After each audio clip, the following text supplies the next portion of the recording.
Most television shows produce a few celebrity guest spots across their long run. A famous voice, a wave at the camera, a line nobody really remembers a year later. The Simpsons has been collecting celebrity cameos for nearly 4 decades, and the list of the ones that ended badly just keeps growing. There is the pop star whose entire episode was deleted from one of the largest streaming services on Earth. There is the movie star whose half hour now reads as a warning the writers never meant to give. There is the pop singer whose appearance is still listed alongside historical disasters in the show's own internal jokes. There is the billionaire whose cameo the show now pretends never happened. There is the reluctant Beatle, the abusive guest at the recording booth, the baseball players whose careers got swallowed by their own animated counterparts, and the supporting actress who was killed off because of a flight from Denver to Los Angeles. Tonight, over the next couple of hours, this video walks slowly through the celebrity cameos the show could not save, the recordings that turned into nightmares, and the famous names that left Springfield with smaller reputations than the ones they walked in with. Welcome to Yellow Fan. Let's get started. Michael Jackson and the episode Disney Buried. The early 1990s were a strange and slightly overwhelming time for the writers and producers of The Simpsons. The show had only been on the air for a couple of seasons. The first season had aired in late 1989 and into 1990, and almost overnight, the cartoon family living on Evergreen Terrace had become a cultural event the size of which nobody on staff had been prepared for. Bart Simpson was on lunchboxes. He was on bumper stickers. He was on shirts that schools across the country were quietly banning. President George Bush had even made a public statement on national television suggesting that American families should behave more like the family from the Waltons and less like the family from The Simpsons. The writers responded the next week with a chalkboard line of their own. They were not afraid of the president. They were not afraid of fame. And they were about to receive a phone call that would shape the show in ways they could not have predicted, both at the time the call came in and decades later when the long shadow of that single phone call would force the show to do something it had never done before. According to Nancy Cartwright, the voice actress who has played Bart Simpson since the very first short on The Tracy Ullman Show in 1987, the call came in to one of the show's producers at home one night. The voice on the other end of the line said it belonged to Michael Jackson. Jackson at that point was the biggest pop star alive. He had released Thriller and Bad and was preparing the album Dangerous. He was selling out arenas on every continent. He was a fan of The Simpsons. He told the producer that he loved the show. He told the producer that he wanted to write Bart Simpson a #1 hit single. He told the producer that he wanted to guest star on the show in some way. The producer was understandably stunned. The conversation continued, and out of that one strange phone call, 2 pieces of Simpsons history were born. One of them was a song that would later climb to #1 on the singles chart in the United Kingdom. The other was an episode that would be loved by fans for nearly 3 decades, and then quietly erased from the catalog of one of the largest streaming services on Earth. The episode was called Stark Raving Dad. It was written by Al Jean and Mike Reiss, based on a story idea pitched by James L. Brooks. Matt Groening and Sam Simon contributed significantly to the writing as well. It first aired on the Fox network in the United States on September 19, 1991 as the Season 3 premiere, although it had actually been finished and held over from the end of Season 2 production. The setup was simple in the way that most of the great Simpsons episodes were simple. Homer is doing laundry at home. Bart's lucky red hat ends up in the wash with Homer's white work shirts. The shirts come out pink. Homer wears a pink shirt to the nuclear power plant. A psychological evaluation form is going around the office. Homer fills it out absent-mindedly. The result lands him in a mental institution. There he meets his roommate, a tall, heavy-set white man with a soft voice who introduces himself with complete sincerity as Michael Jackson. Homer, who somehow has no idea what the real Michael Jackson looks like, believes him completely. The two strike up a friendship. The voice of the roommate, a man eventually revealed at the end of the episode to be Leon Kompowski, a bricklayer from Paterson, New Jersey, was provided by Michael Jackson himself. Jackson recorded his speaking lines uncredited because of his contract with Sony Music. The credits at the time of broadcast listed the role under the pseudonym John J. Smith. Almost nobody outside of the production crew knew the truth.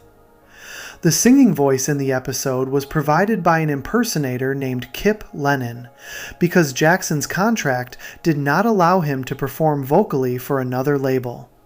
But the spoken voice was the real Michael Jackson. According to Al Jean, Jackson would not commit to the episode until after a read-through of the script, which was held at the home of Jackson's manager, Sandy Gallin. Dan Castellaneta, the voice of Homer, was 30 minutes late to the read-through. Gene later recalled that nobody said a word during the wait. The room just sat there. Eventually, Castellaneta arrived, the read-through happened, and Jackson committed to the part. Jackson pitched several story ideas of his own during production. He suggested the scene in which Bart tells everyone in town that Jackson is coming to his house. He requested that a joke originally written about Prince be changed to a joke about Elvis Presley instead. He helped shape the scene in which he and Bart write a song together for Lisa's 8th birthday. The song was originally going to end with Kompowski singing a portion of Jackson's own track, Man in the Mirror, but the writers changed it to a new song called Happy Birthday Lisa. Jackson did record versions of the singing parts for Happy Birthday Lisa, although Simpsons music editor Chris Ledesma later confirmed that those vocal takes were not the ones used in the final episode. The end of the episode, in which Kompowski says goodbye to the Simpsons and walks off down the road singing Happy Birthday Lisa to himself in his own normal voice, used the voice of Hank Azaria, a regular member of the show's cast. There was one more related project that came out around the same time. The show released a tie-in album called The Simpsons Sing the Blues. On that album was a track called Do the Bartman. The track went to #1 in the United Kingdom and several other countries. For years, the credits listed the writer of the song as Brian Lauren, a friend and collaborator of Jackson's. James L. Brooks even issued a press release in late 1990 to apologize for any confusion and confirm that Lauren, not Jackson, was the writer. But Matt Groening contradicted that publicly years later.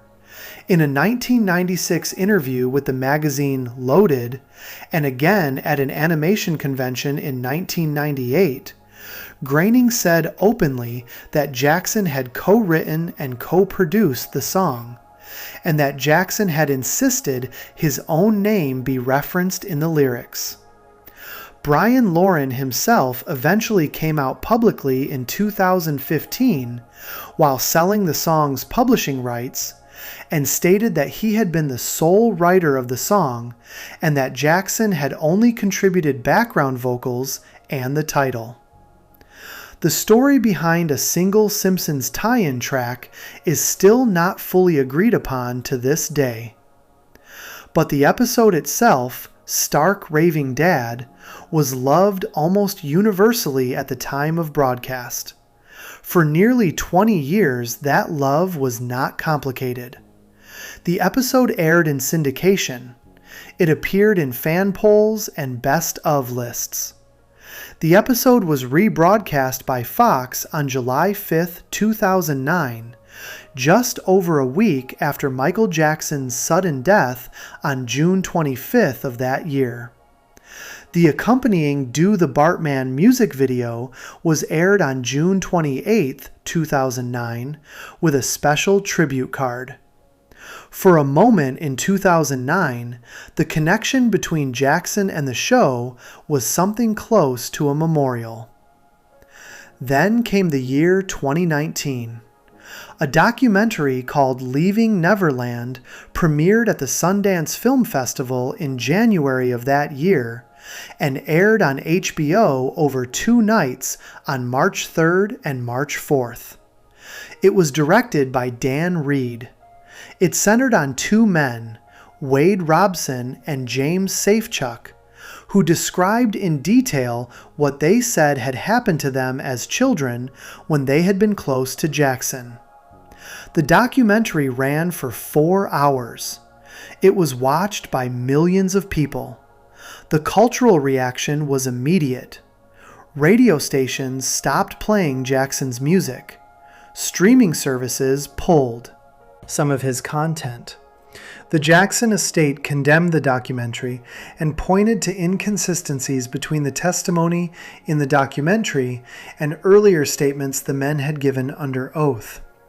But the conversation around the singer changed almost overnight, especially among people who had not paid close attention to the older allegations from the early 2000s. Inside The Simpsons, 3 men sat down to discuss the episode: executive producer James L. Brooks, showrunner Al Jean, and the documentary's director Dan Reed. They agreed on what to do. The decision was that Stark Raving Dad would be removed from rebroadcast. It would be removed from FXX. It would be removed from the Simpsons World streaming site that had hosted every episode of the show online. It would be removed from any future physical media. The complete 3rd season DVD, which had sold for years with the episode as its first installment, was reprinted from scratch with the episode removed entirely. The new version of the DVD opens with what had been the 2nd episode, called Mr. Lisa Goes to Washington. There is no acknowledgement in the menu. The episode is simply gone. When Disney Plus launched on November 12, 2019, with the entire run of The Simpsons as one of its biggest selling points, fans noticed almost immediately. Every episode was there. Every episode except one. Stark Raving Dad was missing. Season 3 started with episode 2. To this day, that gap remains. Of the more than 750 episodes of The Simpsons, only 1 cannot be found on the streaming service that owns the rights to all of them. Al Jean has spoken about why publicly. In an interview with the Daily Beast around the time of the decision, Jean said something that has stayed with people. He said that, on reflection, he believed Jackson's appearance on the episode might have been part of how the singer used celebrity to access children. He said he believed the cameo was something Jackson used in his grooming process. James L. Brooks acknowledged in interviews that the decision had echoes of book burning. Dan Reed has said the same. None of them seemed comfortable with the act itself. But all 3 agreed that they could not in good conscience let the episode keep airing. The fan reaction was split. Some viewers, especially loyal Michael Jackson fans, were furious. They saw the episode as one of the great moments in cartoon history, and one of the few times the singer ever appeared in an animated role. Some canceled their Disney Plus subscriptions in protest.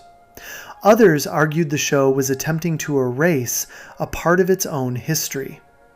Others supported the move. They said the episode could not be watched the same way after leaving Neverland. The conversation has never fully settled. The episode itself still exists, of course. It is still on old DVDs that were printed before the recall. It is still on hard drives and old recordings. It can still be found if a person searches in the right places.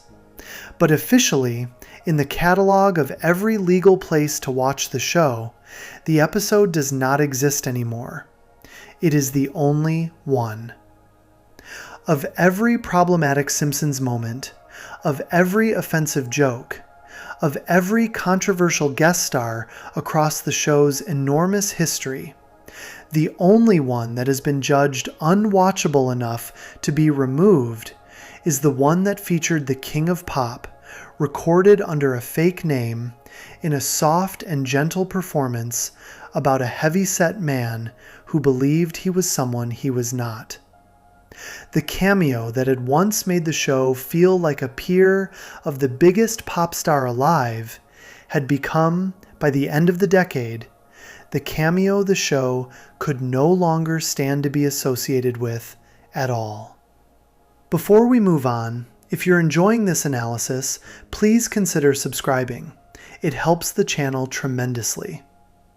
The story of Michael Jackson is the story of a cameo erased after the world changed around it. The next story is the opposite.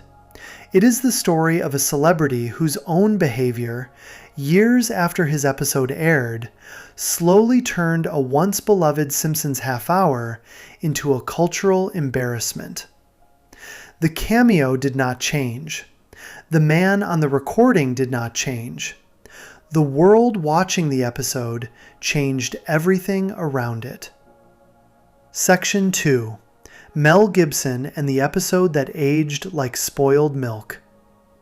The 11th season of The Simpsons aired across the years 1999 and 2000.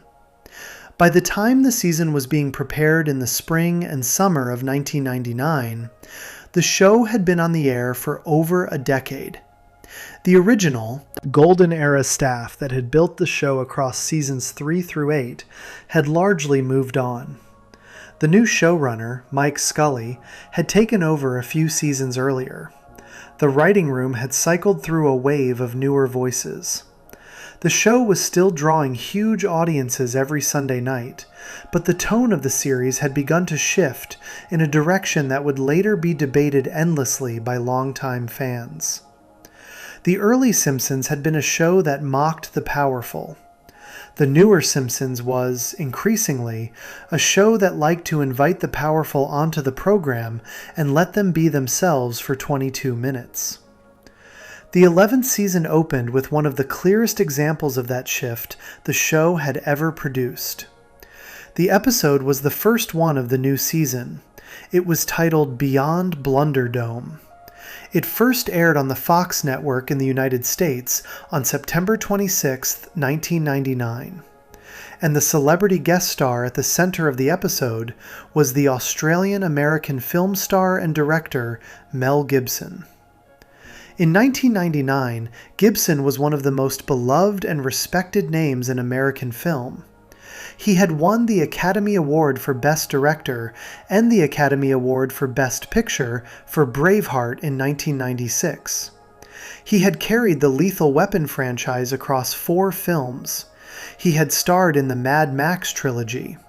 He had been named the sexiest man alive by People magazine in 1985 and was generally considered in the late 1990s to be one of the safest and most reliable A-list movie stars working in Hollywood. There was no whisper at the time of broadcast of the controversies that would later define the second half of his career. None of what would later happen had happened yet. The Simpsons writers, looking around for a celebrity to anchor a season premiere, found in Gibson a target who was big enough to draw attention, but unproblematic enough to feel safe. The episode was built around him. The premise of the episode was a soft Hollywood satire that the show had run several times before with smaller subjects. Homer test drives an electric car at the local dealership simply to claim the free gift the dealership is offering. The free gift turns out to be 2 tickets to a private test screening of Mel Gibson's newest movie, a remake of the 1939 Frank Capra classic Mr. Smith Goes to Washington, with Gibson in the lead role, originally played by James Stewart. The Simpson family attends the test screening. Marge, Lisa, Bart, and almost every other audience member watching the test print are deeply moved by the film. Homer is bored. He fills out a comment card after the screening with the most dismissive review he can think of. He calls Gibson a sissy and tells him to learn to act. The card makes its way to Gibson personally on a private flight. Gibson reads it. He is electrified. He realizes that everyone in his life has been telling him only what he wants to hear, and that this anonymous reviewer in a small town is the first honest voice he has heard in years. He flies to Springfield. He shows up at Homer's front door. He invites Homer to come back to Hollywood with him to help reshape the film into something more honest. What follows is the long second act of the episode. Homer and Gibson rework the entire ending of Mr. Smith Goes to Washington. The original quiet filibuster scene from the Capra version, in which the senator, played by Jimmy Stewart, speaks for hours on the floor of the Senate to expose corruption, is replaced by Homer's idea, which is a violent shootout in which Mr. Smith machine guns the entire Senate floor and then blows up the Capitol building with explosives. The studio executives at the test screening for the new ending are horrified. They try to destroy the print. Gibson and Homer steal the print and flee Hollywood in a chase sequence styled after Mad Max 2: The Road Warrior. The episode ends with the new ending being released to American theaters and bombing badly, with audiences walking out in droves. Gibson realizes that maybe the studio executives had been right after all. The episode closes with Homer confused but mostly content, and Marge expressing relief that the family is back home. The episode performed reasonably well at the time of broadcast. It was watched by approximately 12 million American households. Reviews were mixed. Some critics praised the parody of Hollywood ego. Others felt the episode bent too far in the direction of celebrity worship and lost the bite that earlier Simpsons episodes had used. Against guest stars like Tom Jones, Spinal Tap, or Buzz Aldrin. Inside the show itself, the episode was generally considered a decent, if uneven, season opener. Gibson was praised for being a good sport about the recording. He spent more time in the studio with the cast than most guest stars did, and reportedly came in for additional recording sessions to refine his lines. The general atmosphere around the episode in the late summer of 1999 was that the show had landed a major Hollywood name and used him in a fairly affectionate way. There was one moment in the episode that would later read very differently than it had at the time. While the Simpson family is touring Hollywood in the second act, they pass a scene in which the actor Robert Downey Jr.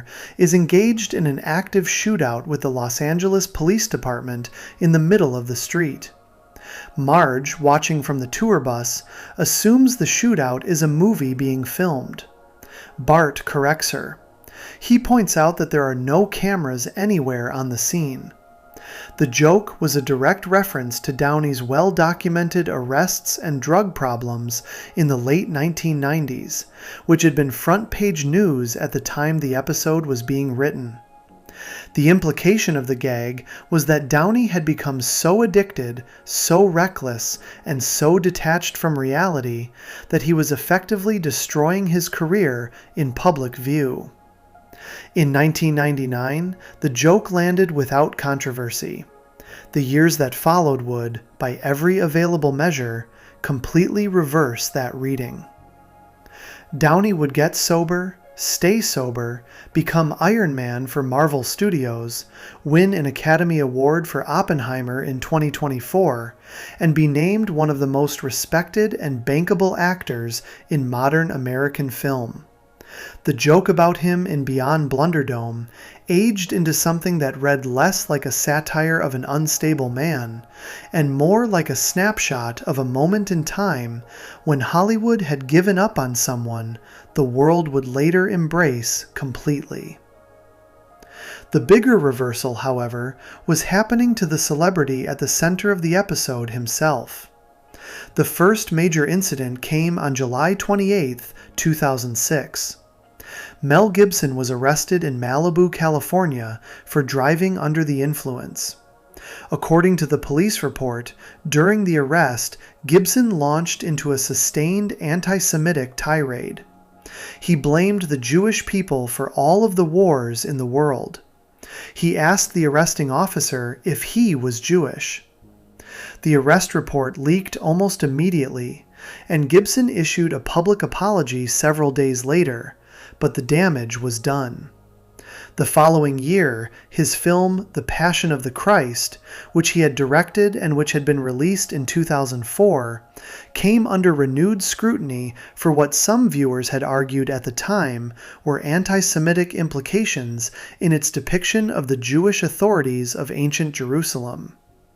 Gibson denied that the film was anti-Semitic. The DUI tirade made the denials harder to sustain. The second major incident came in 2010. Recordings leaked of phone calls between Gibson and his then-partner Oksana Grigorieva, the mother of his daughter. The recordings included Gibson making statements that were described by reporters as racist, threatening, and abusive. Civil and criminal proceedings followed. Gibson was sentenced to 3 years probation in 2011 for misdemeanor battery. By that point, he had been effectively removed from major Hollywood productions. The cast of The Hangover Part 2, which had originally planned a small Gibson cameo, refused to work with him, and the cameo was canceled. He continued to direct and act in smaller projects across the next decade, but the unanimous A-list reputation he had carried into the recording booth at The Simpsons in 1999 was permanently gone. This is where Beyond Blunderdome started to read very differently than it had at the time. The premise of the episode is that everyone in Hollywood is so invested in protecting Mel Gibson's image that nobody will ever tell him the truth about anything. The premise of the episode is that Gibson, deep down, knows there is something wrong with the way he is perceived and is desperate for honest feedback. The premise of the episode is that Gibson, given the chance to make a film that reflects his actual instincts rather than his managed public image, would make something brutally violent that destroys everything around it. The episode treats all of this as comedy. The audience in 1999 watched the episode and laughed at the absurdity of a beloved movie star feeling unloved. Watched in the years after 2006. Watched in the years after 2010. Watched in the long shadow of everything that followed. The episode reads like a script that the writers somehow tapped into without knowing they were doing it. Gibson really did, in the years after the episode aired, make a film that many critics and audiences read as defending a worldview the original Capra version of his world would have rejected entirely. He really did, in the years after the episode aired, lose the carefully managed public image that had protected his career. He really did, in the years after the episode aired, alienate enormous portions of the audience that had loved him at the height of his fame. The Simpsons writers had set up a comedic version of all of this in 1999 as a joke. The world made the joke real. There has been a quiet reckoning around the episode in the long aftermath. Many fans have written about the discomfort of watching it. Reviewers revisiting the 11th season for retrospective coverage have consistently flagged Beyond Blunderdome as an episode that simply does not play the way it used to.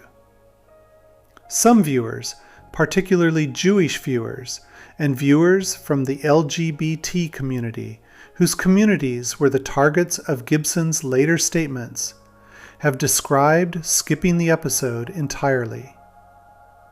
Hank Azaria, the longtime Simpsons cast member, has spoken in general terms over the years about how some of the celebrity cameos from that era have become difficult to revisit. The episode has not been pulled the way Stark Raving Dad was pulled. There has been no formal removal. It still streams on Disney Plus alongside the rest of Season 11. But its place in the show's long memory has shifted. It is no longer the harmless season premiere. It is the episode that captured, almost perfectly, and almost by accident, a man who would spend the next 2 decades proving the cartoon right about him in ways the cartoon had never intended. There is one final small detail that makes the episode sit in an even stranger light.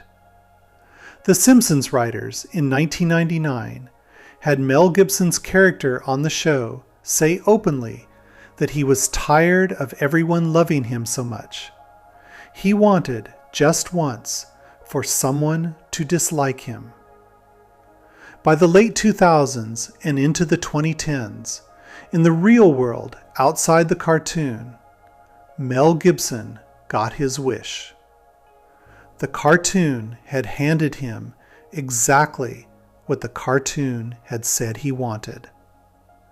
And the show was left holding an episode in its catalog that nobody on staff seems particularly comfortable defending anymore.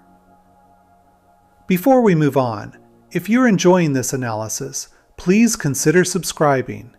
It helps the channel tremendously.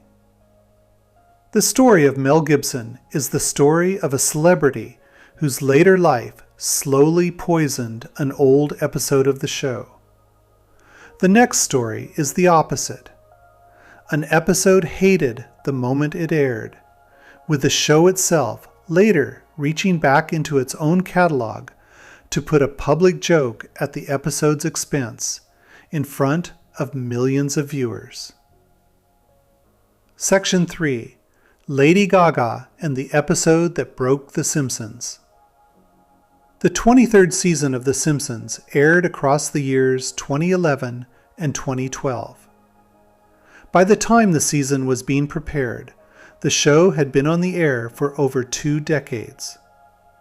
The early seasons that fans had once treated as the gold standard were now nearly 20 years in the rearview mirror. The writing room had cycled through several generations of staff. Showrunner Al Jean, who had been one of the original writers on the show in the early 1990s, had returned to the showrunner role and had been steering the series through what fans would later call the long middle period. New episodes still aired every Sunday on the Fox network. Ratings had declined from the enormous numbers of the 1990s, but were still strong enough that the show was, by any reasonable measure, one of the most watched scripted programs on American television. The challenge facing the writers in the spring and summer of 2011, as they prepared the back half of the season, was the same challenge that had been facing the show for years. The world had changed. The audience had changed. The cultural conversation around celebrity had changed. And the show was trying to figure out how to keep up with all of it without losing the thing that had made it special in the first place. That summer, James L. Brooks watched a 60 Minutes interview with the American singer and songwriter Lady Gaga. By 2011, Gaga was one of the biggest pop stars on the planet. She had released The Fame in 2008 and Born This Way in May of 2011. She had performed at the MTV Video Music Awards in a dress made of raw meat. She had appeared at major events inside an egg. She had built her entire public image around a kind of theatrical excess that was unlike anything else in mainstream pop music at the time. The 60 Minutes piece had profiled her as a serious artist, a businesswoman, and a cultural phenomenon. Brooks watched the interview and was struck. He told Al Jean about it. The two of them began discussing the possibility of building a Simpsons episode around her. Gaga, when approached, accepted the offer almost immediately. She was a fan of the show. The episode was assigned to writer Tim Long. It was assigned to director Matthew Schofield. It was scheduled as the season finale. It was given the title Lisa Goes Gaga. It first aired on the Fox network in the United States on May 20th, 2012. The plot of the episode was, on paper, a fairly simple variation on a story shape The Simpsons had used many times before. A celebrity passes through Springfield. The celebrity notices that one specific resident of the town is unhappy. The celebrity intervenes. The unhappy resident learns a lesson. The celebrity moves on. In Lisa Goes Gaga, the celebrity was Lady Gaga. The unhappy resident was Lisa Simpson. The setup was that the entire town of Springfield had been suffering from a collective wave of low self-esteem. Lisa, who had been voted the most unpopular student at Springfield Elementary in a school-wide poll, was the unhappiest resident of all. Gaga, traveling through the town on her tour train called the Lady Gaga Express, sensed the unhappiness through what the episode treated as a literal psychic ability. She pulled the train into the station. She found Lisa. She set out to teach Lisa how to be herself. The design team for the episode had a specific challenge in front of them. Gaga in the real world was famous for her elaborate stage costumes. Any episode built around her would need to honor that. The team designed 18 separate outfits for the animated version of Gaga across the half hour. They included a parody of her meat dress. They included pyrotechnic underwear. They included costumes inspired by her music video looks. The animation team gave Gaga the largest single character wardrobe of any guest star the show had ever featured up to that point. The recording sessions went smoothly. Gaga, by all accounts from the production team, was professional, prepared, and a fan of the show. She delivered her lines with theatrical commitment. She agreed to sing original songs written for the episode. The team finished production. The episode went into the broadcast slot. The expectation inside the show was that it would be a high-profile season finale. The episode aired on a Sunday night in May. Approximately 5.5 million American viewers watched the original broadcast. The reaction from television critics in the immediate aftermath was mixed. Some reviewers, including Rowan Kaiser, writing for the AV Club, gave the episode a measured grade. Kaiser described the episode as not particularly painful to actually watch, but criticized the concept and general execution as irritating. Other reviewers, including writers at Idolator and She Wired and Metro, gave more positive assessments and praised the use of Gaga as a guest star. The reaction from fans, however, was something else entirely. Within days of the episode airing, the IMDb user rating for the episode dropped to 4 out of 10. That number made Lisa Goes Gaga the lowest rated Simpsons episode in the entire history of the show on the platform at the time of broadcast. Until the airing of Lisa Goes Gaga, no episode of The Simpsons had ever been rated below 5 out of 10 by IMDb users. The episode crashed straight through that floor and kept going. The specific complaints from fans were consistent across thousands of online posts, reviews, and discussions. The first complaint was about the structure of the episode. Lisa Goes Gaga, fans argued, was not really a Simpsons episode. It was a Lady Gaga commercial that happened to be set in Springfield. The episode focused so heavily on the guest star that the actual Simpson family faded into the background. Marge had relatively few lines. Homer was largely sidelined. Bart was given a small subplot that did not connect meaningfully to the main story. Lisa, the central character of the A-plot, spent most of the half hour being either bullied by her classmates or rescued by Gaga.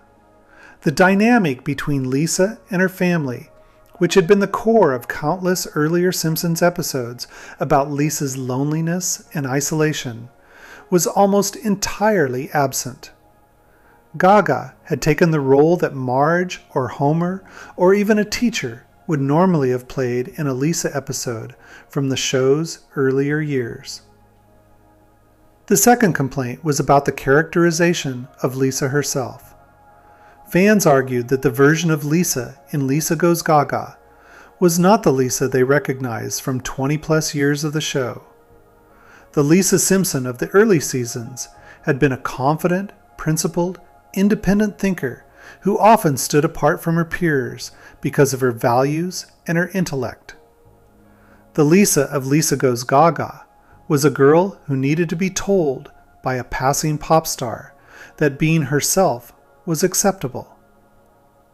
The episode also briefly raised, and then immediately dropped, the idea that Lisa might be cheating in a small way at school by ghostwriting positive comments about herself on a class blog under a fake name.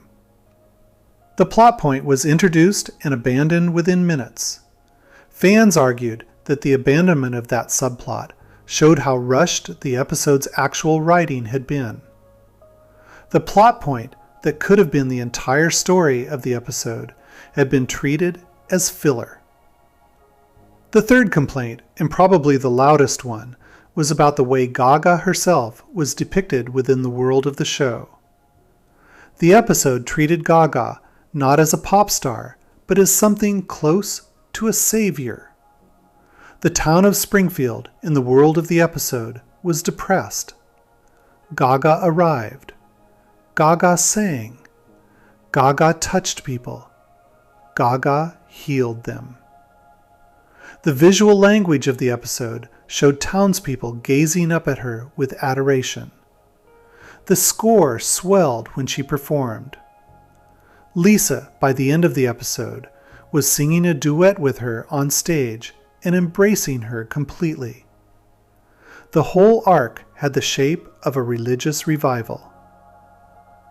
For a show that had built its reputation on mocking the powerful and refusing to bow to celebrity, the spectacle of a Sunday night Simpsons episode treating a current pop star as a kind of magic figure who could fix an entire community by showing up was for many viewers the moment something had finally broken. The reaction had a long tail. The episode was discussed for years afterward in fan communities.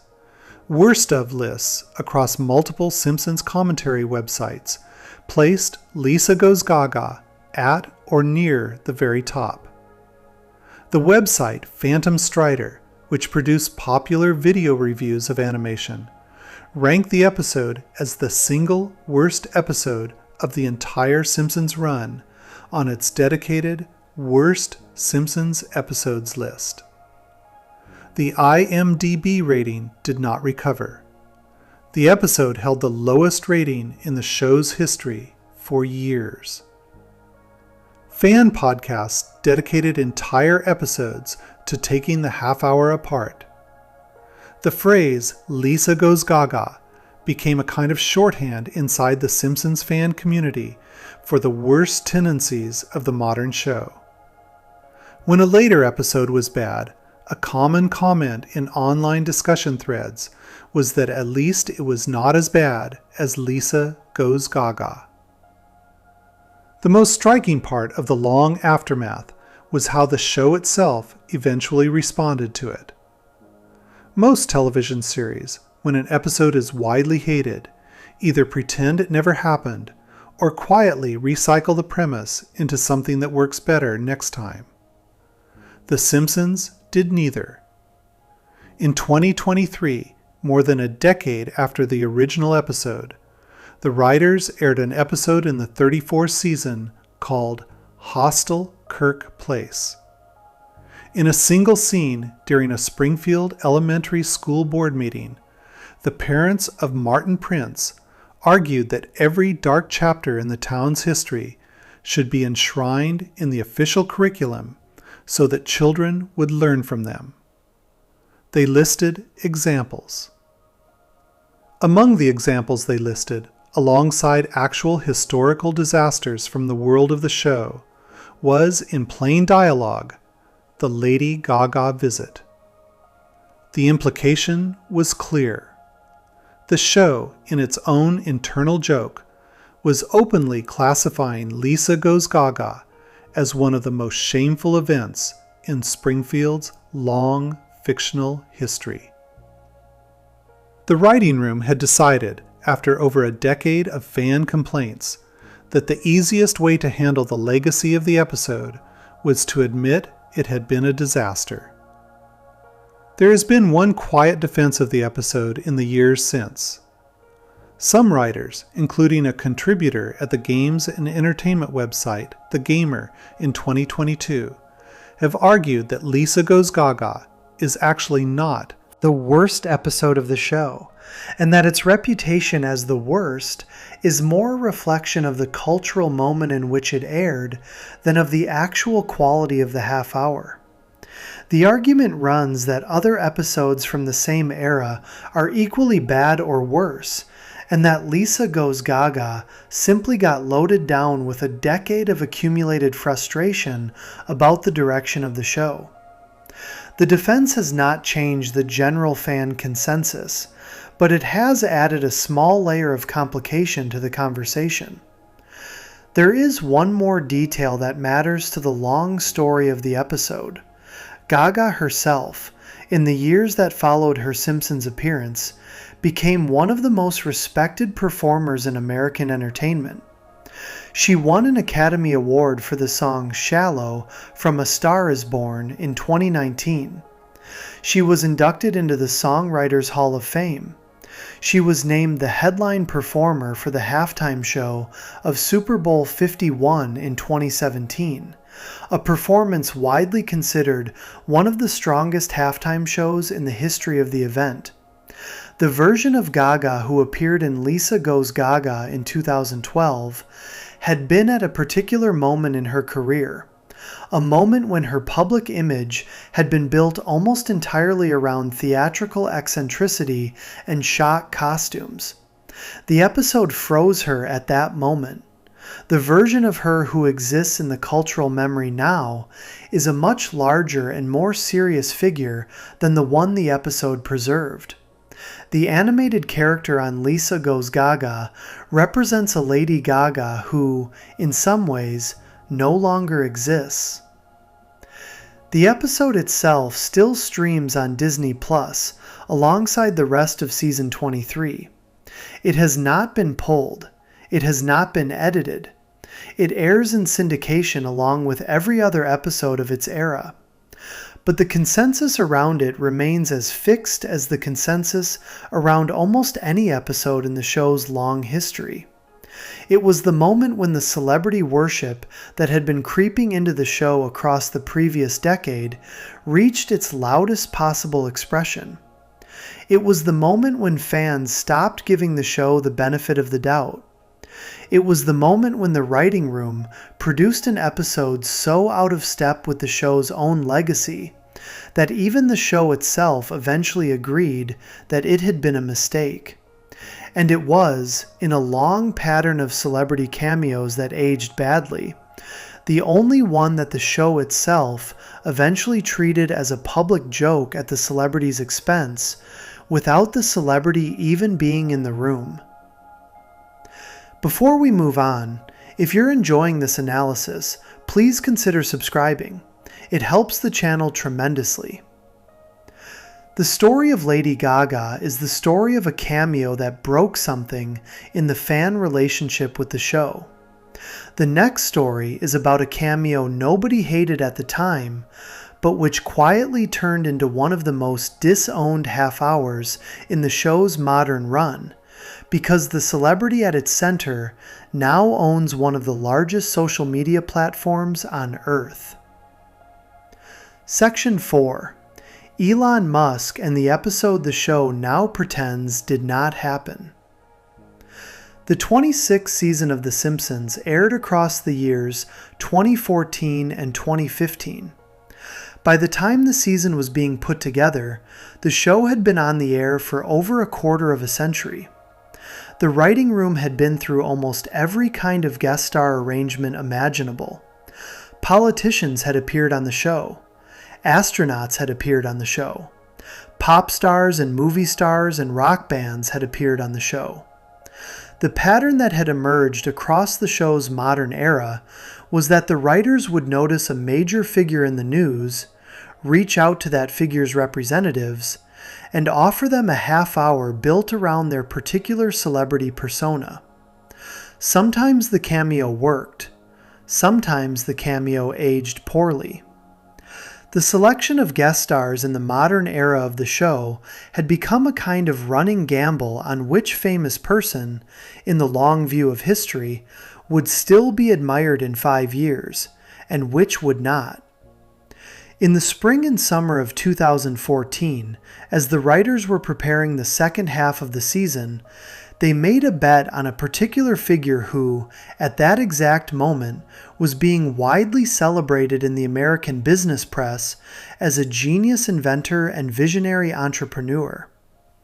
The figure was Elon Musk. In 2014, Musk was riding one of the highest waves of his public career. Tesla, the electric vehicle company he had taken over in 2004 and brought to public markets in 2010, had become one of the most discussed stocks on Wall Street. SpaceX, the rocket company he had founded in 2002, had just become the first privately held company to deliver cargo to the International Space Station. He had been on the cover of Time magazine. He had been profiled at length by Bloomberg, Forbes, The Wall Street Journal, and almost every other major American business publication. He had been compared to Steve Jobs. He had been compared to Henry Ford. He had been described in dozens of articles and interviews as the most consequential American entrepreneur of his generation. The Simpsons writers, looking around for a celebrity who would resonate with their audience, settled on Musk as a natural choice. He was widely admired. He was associated with progressive ideas about clean energy and space exploration.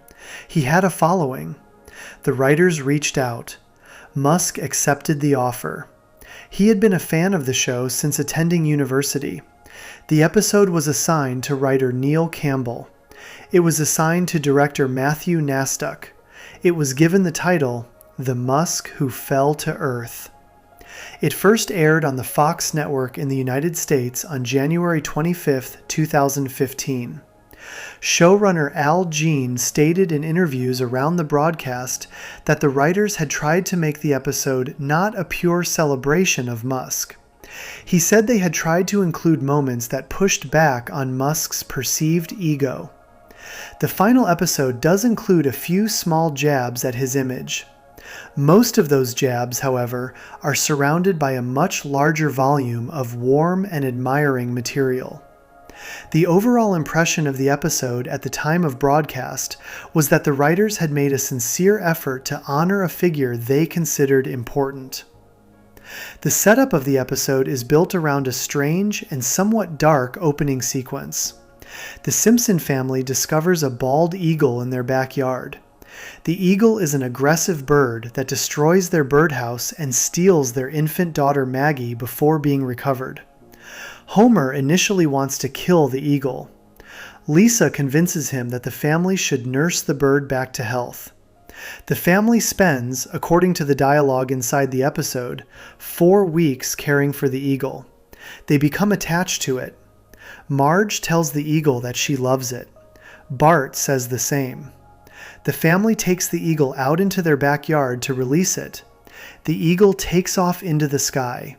As it flies upward, Elon Musk's spacecraft, which looks similar to a SpaceX Dragon capsule, descends into the same patch of sky. The flames from the descending rocket incinerate the eagle. The eagle dies on screen. The family, who had spent the previous 4 weeks bonding with the bird, immediately stops thinking about it. The episode never returns to the Eagle for the rest of the half hour. This opening was not received well by viewers in 2015 and would be received considerably worse in the years that followed. At the time of broadcast, it played as a strange and abrupt bit of dark comedy. The Simpsons had run gags in the past in which beloved characters had been killed off without ceremony. The Eagle was simply another version of that trope.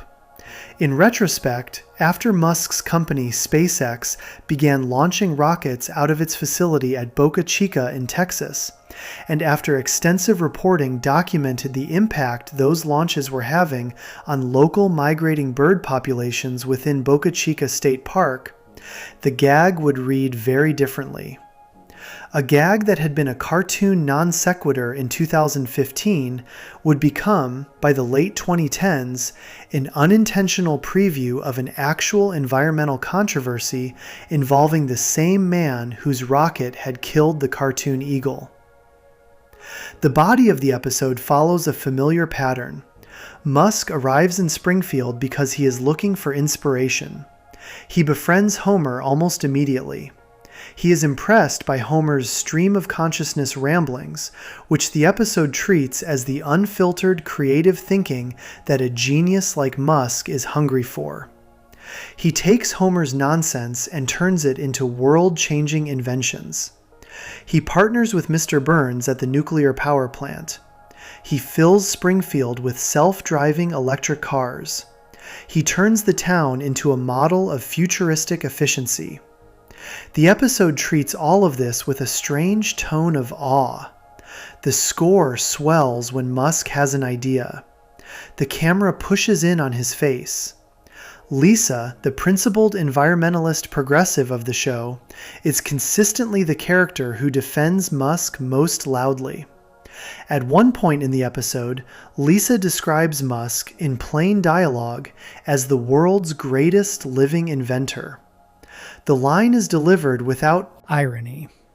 The third act of the episode pivots into a plot in which Mr. Burns, having lost money because of the new technology Musk introduced, hires assassins to kill Musk. Musk evades the attempted murder, decides he must leave Springfield, and departs in his rocket. The episode ends with Musk watching a hologram of Homer aboard his ship, expressing a strange form of grief that holograms can never quite capture the people they replace. The final moment is Musk shedding a single tear as the rocket carries him away. The score swells one more time. The credits roll.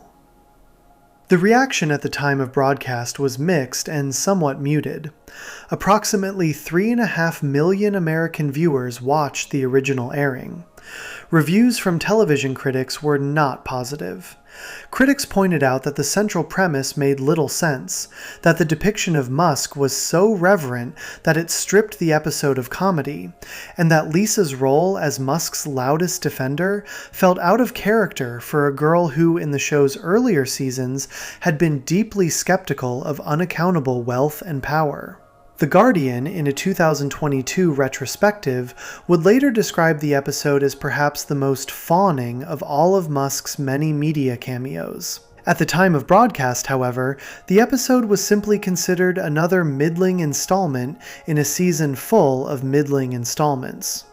It was not a flashpoint the way Lisa Goes Gaga had been 3 years earlier. It aired, drew its modest audience, and moved into the catalog. What happened in the years after the broadcast is what made the episode famous in the way it is now famous. Starting roughly in 2018, Musk's public image began to shift. The first major incident was the Vernon Unsworth case in July of 2018. A British cave diver named Vernon Unsworth had been involved in the rescue of a Thai youth football team trapped in a flooded cave in northern Thailand. After the rescue, Unsworth gave an interview in which he criticized a small submarine that Musk had offered to build for the rescue effort, calling it a publicity stunt. Musk responded on Twitter by calling Unsworth a pedophile, without providing any evidence for the claim. The accusation drew international condemnation. Unsworth filed a defamation lawsuit. The trial took place in late 2019. A jury found in favor of Musk on technical grounds, but the incident permanently shifted public perception of Musk's behavior in moments of public criticism. The second major shift was the Twitter acquisition. In April of 2022, Musk announced that he would purchase the social media platform Twitter for $44 billion. The deal closed in October of that year. Musk arrived at Twitter headquarters in San Francisco carrying a kitchen sink as a visual joke. He laid off the majority of the company's staff within weeks. He restructured the platform's content moderation policies. He renamed the platform X in 2023. He used the platform to promote political messages, business interests, and personal grievances on a near constant basis. The Twitter takeover divided public opinion sharply. Supporters considered it a defense of free speech. Critics considered it the destruction of one of the most important communication platforms in the modern world. The third major shift was political. Across 2023 and into 2024, Musk became one of the loudest financial and verbal supporters of the second presidential campaign of Donald Trump. He donated significant sums to political action committees supporting Trump. He campaigned alongside the candidate at major rallies. After Trump won the November 2024 election and took office in January of 2025, Musk briefly held a formal advisory role within the new administration before departing under disputed circumstances. By the time Musk's role in the administration ended, his public image had been almost completely rewritten. The figure who had appeared on The Simpsons in 2015 as a misunderstood genius inventor had become, by 2025, one of the most divisive political figures in the world. The Musk who fell to Earth aged in real time across all of this. Each new development in Musk's public life made the episode read more strangely. The line in which Lisa describes Musk as the world's greatest living inventor became, in online fan discussions, one of the most cited examples of a Simpsons cameo that had aged badly. Screenshots of Lisa delivering the line spread across social media as a kind of running joke. A separate moment from the episode, in which Homer, upon meeting Musk for the first time, throws a baseball bat at him and yells the word "die," became a meme that Musk's critics began circulating widely whenever a new controversy involving Musk surfaced. The most striking part of the long aftermath, however, is how the show itself has handled the episode.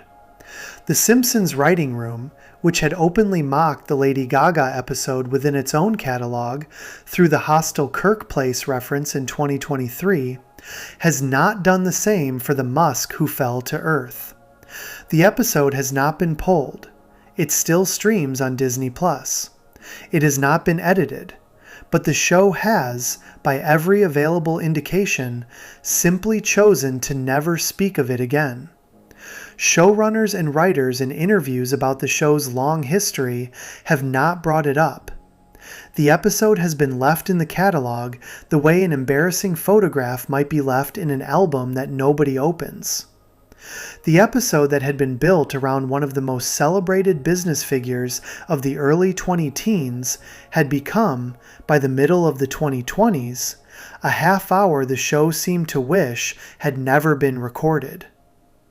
There is one final detail that captures the strange long arc of the episode. In November of 2022, shortly after he completed his purchase of Twitter, Musk himself posted on the platform claiming that The Simpsons had predicted his Twitter acquisition. He pointed to a scene in The Musk Who Fell to Earth in which Lisa is shown feeding birds at a wooden birdhouse. The birdhouse has a small sign on it that reads, "Home Tweet Home." Musk presented the scene as evidence that the show had foreseen his eventual takeover of the platform. Reporters and fans pointed out almost immediately that the scene in question takes place before Musk even appears in the episode and contains no reference to Twitter at all. The home tweet home sign is a generic pun about a birdhouse. The Independent, in covering Musk's claim, also noted with some irony that the episode's actual subplot involves Mr. Burns trying to assassinate Musk. The episode the show had clearly stopped wanting to discuss had been pulled back into public attention by Musk himself, claiming a prediction that the episode had not actually made, and ignoring the part of the episode that had genuinely turned out to be the most relevant thing the show had ever done with him on screen. Before we move on, if you're enjoying this analysis, please consider subscribing. It helps the channel tremendously. The story of Elon Musk is the story of an episode the show now hopes everyone forgets. The next story is about a recording session so hostile that the chauffeur refused to come back for the guest star. And yet somehow the episode that came out of it turned into one of the most beloved Christmas episodes in the show's history. Section 5. Lawrence Tierney and the most hostile recording session in show history. The seventh season of The Simpsons aired across the years 1995 and 1996. By the time the season was being prepared in the spring and summer of 1995, the show was sitting comfortably in the middle of what fans would later call its golden era. The writing room was full. Bill Oakley and Josh Weinstein had taken over as showrunners. The animation studios had hit their stride. Almost every episode that came out of the production line in this period would later be remembered as a classic. The challenge for the writers in any given week was not whether the show was working. The show was clearly working. The challenge was finding new corners of the world of Springfield to explore. One of the writers, a man named Mike Scully, who would himself go on to become a showrunner of the series several years later, pitched an episode based on a memory from his own childhood. He had been caught shoplifting as a kid. The memory had stayed with him. The shame of being caught had stayed with him. The mixture of fear and embarrassment and hurt at having disappointed his mother had stayed with him. He pitched a Bart episode built around exactly that experience. The writing room agreed. The episode was given a Christmas setting. It was the first Christmas episode the show had attempted since the very first episode of the series, the original 1989 pilot, Simpsons Roasting on an Open Fire. And the writers approached the assignment with a kind of nervous reverence. Christmas had been the territory of that famous pilot for 6 full years. Touching the territory again felt almost like trespassing. The episode was assigned to Mike Scully to write since the original premise had come from his own life. It was assigned to director Stephen Dean Moore. It was given the title Marge Be Not Proud, a play on the line from the John Donne poem Death Be Not Proud. It first aired on the Fox network in the United States on December 17, 1995, almost exactly 6 years to the day after Simpsons Roasting on an Open Fire had introduced the family to the world. The plot was simple in the way that the best Simpsons episodes were simple. Bart wants a violent video game called Bone Storm for Christmas. Marge refuses to buy it for him because of the violence and the cost. Bart, encouraged by his classmates Nelson Muntz and Jimbo Jones, decides to shoplift the game from the local discount store, the Try and Save. He is caught in the act by the store's security officer, a tall, intimidating, deep-voiced figure named Don Brodka. Brodka delivers a stern lecture, takes a Polaroid photograph of Bart's face, threatens to inform his parents, and bans Bart from the store for life. Bart manages to keep the incident quiet for a few days. The truth comes out when the family returns to the same store to take their annual Christmas portrait. Brodka recognizes Bart on sight. The security tapes are played in front of the entire family on the store's wall of televisions. Marge sees what her son has done. The emotional center of the episode is what happens after the discovery. Marge does not yell at Bart. Marge does not punish him in any obvious way. Marge simply withdraws. She stops singing him to sleep at night. She forgets to put the marshmallow in his hot chocolate. She no longer ruffles his hair when she passes him in the hallway. The small daily affections that had been the entire structure of her relationship with her son disappear. Bart, who had expected anger, is instead handed something far worse. He has lost his mother. The episode follows him through several days of trying to win her trust back. He tries to behave well. He tries to be helpful. None of it works. Eventually, on Christmas morning, Bart presents his mother with a wrapped gift. The gift is a framed photograph of Bart himself, paid for with his own money, taken at a different store across town that did not yet know to ban him. Inside the frame is a receipt kept in plain view so that Marge can see that her son has paid for everything inside the photograph. Marge weeps. The relationship is repaired. The episode ends. The episode is widely considered by both fans and critics to be one of the most emotionally honest half hours The Simpsons has ever produced. It has been cited in dozens of best-of lists across the decades. The writer, Raphael Bob Waxberg, who would later create the animated drama BoJack Horseman, has named Marge Be Not Proud as his favorite Simpsons episode of all time. He has described it as both an insanely well-crafted joke episode and an incredibly sincere, beautiful, and heartbreaking piece of television. Critics writing for The Atlantic, the AV Club, and DVD Verdict have all called it one of the best Christmas episodes in the entire run of the show. The reputation of the half hour has only grown stronger across the years. What almost nobody outside of the production knew at the time the episode aired is that the recording session that produced one of the most beloved guest performances in the episode was, by the unanimous account of every writer and producer who was in the room, the single most difficult and frightening recording session in the show's entire history.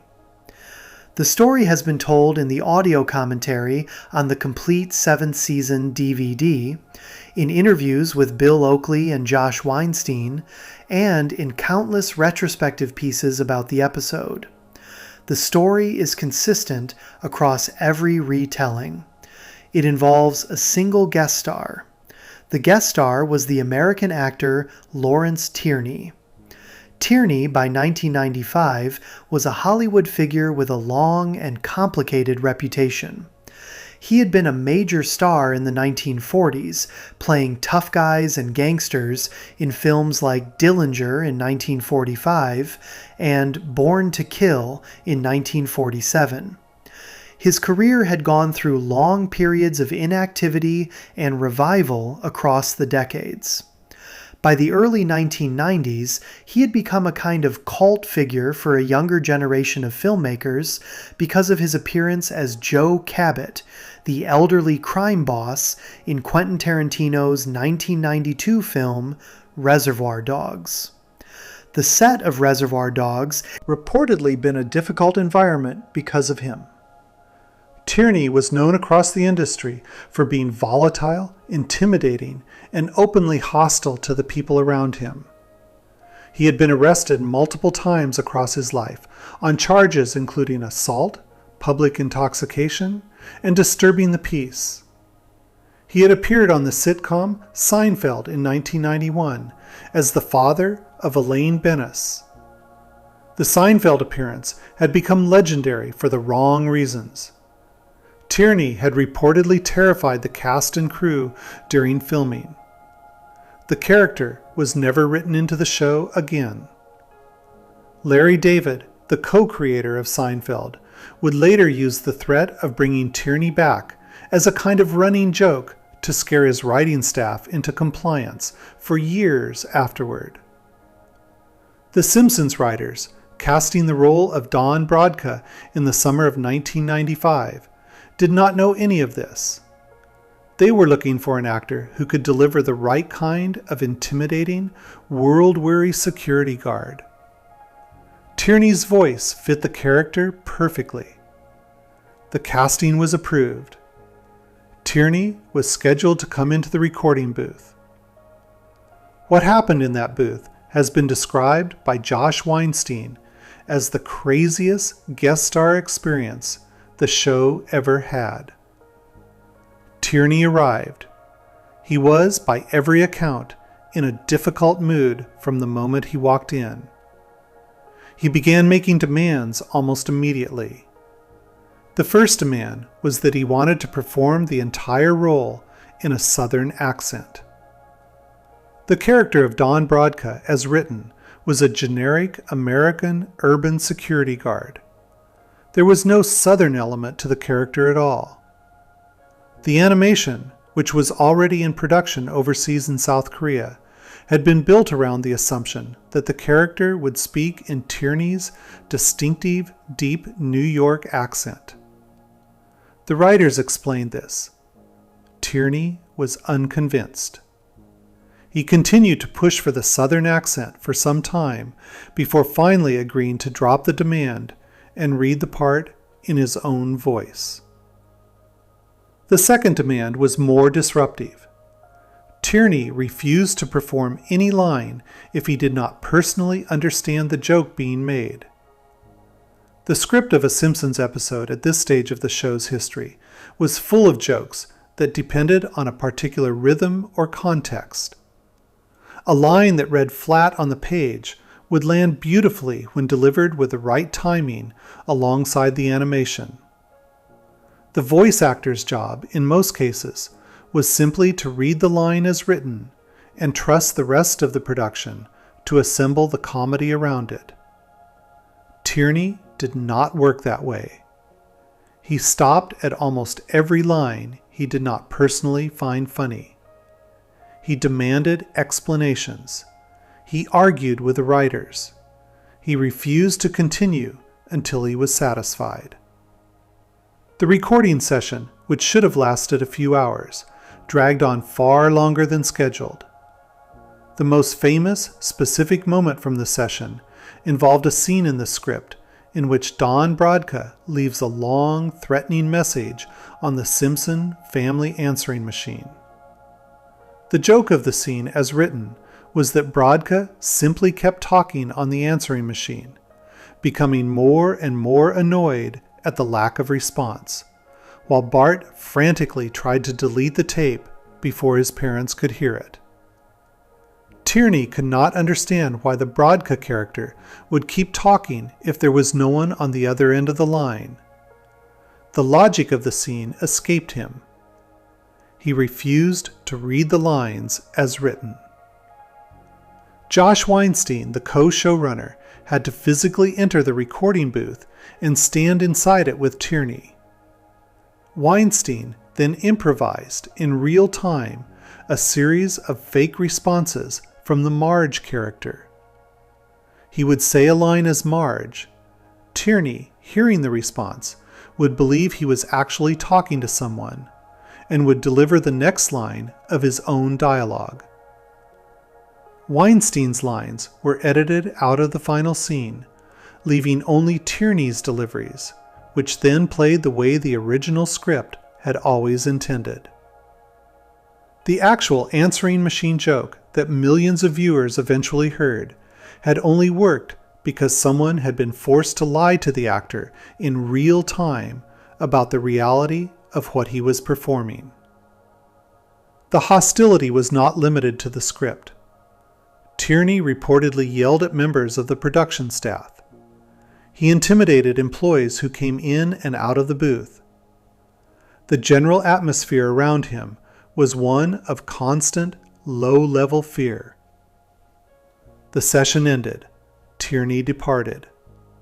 According to multiple accounts, the chauffeur who had driven Tierney to the recording studio refused to come back to pick him up after the session. The driver had decided that one trip with the man had been enough. The bitter irony of the whole experience is what makes the story stay with people. The performance Tierney delivered, despite everything that happened to extract it from him, is genuinely excellent. The voice he gave to Don Brodka is one of the most memorable single-use guest characters in the entire history of the show. The deep, weary, slightly menacing tone he brought to the lines about the 11th commandment of not stealing, and to the long answering machine tirade that Weinstein had to fake responses to, gave the character a presence that the writing on its own could not have created. Bill Oakley and Josh Weinstein have both said in interviews over the years that, despite the difficulty of working with him, they considered Tierney's final performance to be one of the strongest guest performances the show ever produced. Weinstein has gone on the record describing Brodka as one of his personal favorite characters in the entire run of the series.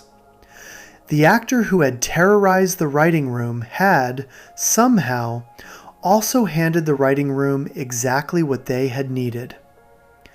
Tierney himself never appeared on the show again. He died in February of 2002 at the age of 82. His Simpsons appearance was one of the last major voice roles of his career. The role of Don Brodka was not recast. The character has appeared briefly in subsequent episodes only in non-speaking background cameos, since no other actor had a voice quite like Tierney's, and the writing room had no interest in attempting to replace him with someone else. The legacy of Marge Be Not Proud has only grown since 1995. The episode is now studied in animation classes as an example of how a serious, emotional story can be told inside a comedy framework. It is regularly cited in articles about the best Christmas television episodes ever produced. Mike Scully's father, who had been alive when the episode aired and had never known about his son's childhood shoplifting incident, reportedly figured out the connection while watching the episode and put the pieces together immediately. The shame the writer had carried for decades had been turned into a Christmas classic. None of that legacy, however, would have existed in the form it now takes without the deep voice of Don Brodka. And the deep voice of Don Brodka would not have existed without a recording session that almost everyone involved in it has spent the last 3 decades trying to laugh about, while clearly still being unsettled by the memory. There is one final small detail that closes the loop on the whole strange story. In the years since Tierney's death, fans of The Simpsons commentary tracks have made a tradition out of listening to the audio commentary for Marge Be Not Proud, specifically because the writers spend so much of the commentary talking about how frightening the recording session had been. The commentary track has become, for many fans, more entertaining than parts of the episode itself. The writers laugh nervously through the stories. They share memories of specific lines that took hours to record. They describe the chauffeur problem. They marvel that the episode came out at all. The man who had made one of the most difficult recording sessions in the show's history had also given the show one of its most memorable performances. And the writers who had survived him had ended up turning the trauma of the session into one of the most popular DVD commentaries the show ever released. The hostility had been transformed into entertainment, the way almost everything in the long history of the show had eventually been transformed into entertainment. And the half hour itself had taken its place as one of the most quietly perfect episodes the writers had ever managed to produce. Before we move on, if you're enjoying this analysis, please consider subscribing. It helps the channel tremendously. The story of Lawrence Tierney is the story of one difficult man and one beloved episode. The next story involves 9 Major League Baseball players recorded across 6 months, some of whom would later say fans wanted to talk to them about their Simpsons cameo more than about their actual playing careers. Section 6. Roger Clemens, Steve Sax, and the Baseball All-Star team burned at Cooperstown. The third season of The Simpsons aired across the years 1991 and 1992. By the middle of that season, the show was no longer a curiosity. It was a phenomenon. The show was outdrawing The Cosby Show in the Sunday night ratings. The merchandise was selling at a pace that nobody at Fox had predicted. The writing room was producing what would later be called some of the best half hours of television comedy ever made for American audiences. In the middle of all of that confidence, one of the show's original creators, Sam Simon, walked into a writing room meeting with a strange and slightly absurd pitch. He suggested that the show should produce an episode in which Mr. Burns hires a team of 9 real, current Major League Baseball players to play on the Springfield Nuclear Power Plant softball team. The other writers laughed at first. The pitch was, on its face, impossible. Major League Baseball players did not appear on cartoons. The logistics of recording 9 separate players, each on different team schedules in different cities across an entire baseball season, would be unmanageable. The executive producers, Al Jean and Mike Reiss, told Simon flatly that they thought the show might be able to land 3 players, at most, before the schedule defeated them. Simon did not back down. The episode was assigned to writer John Swartzwelder, who was himself a serious baseball fan. Swartzwelder built the script around the premise. The episode was assigned to director Jim Reardon. It was given the title Homer at the Bat, a reference to the classic 1888 American baseball poem Casey at the Bat. It was scheduled for the middle of the season. The casting team began the slow work of contacting the agents of every Major League Baseball player they could think of.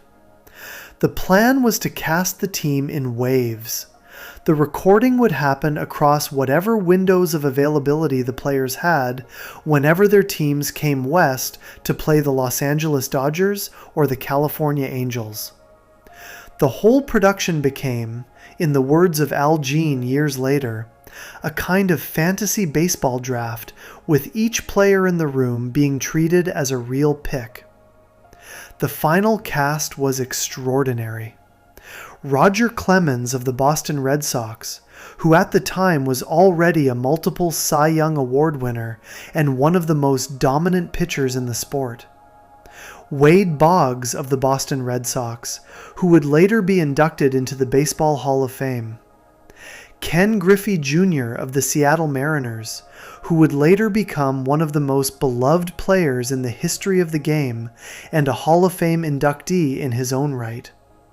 Steve Sax of the New York Yankees. Ozzie Smith of the St. Louis Cardinals, also a future Hall of Fame inductee.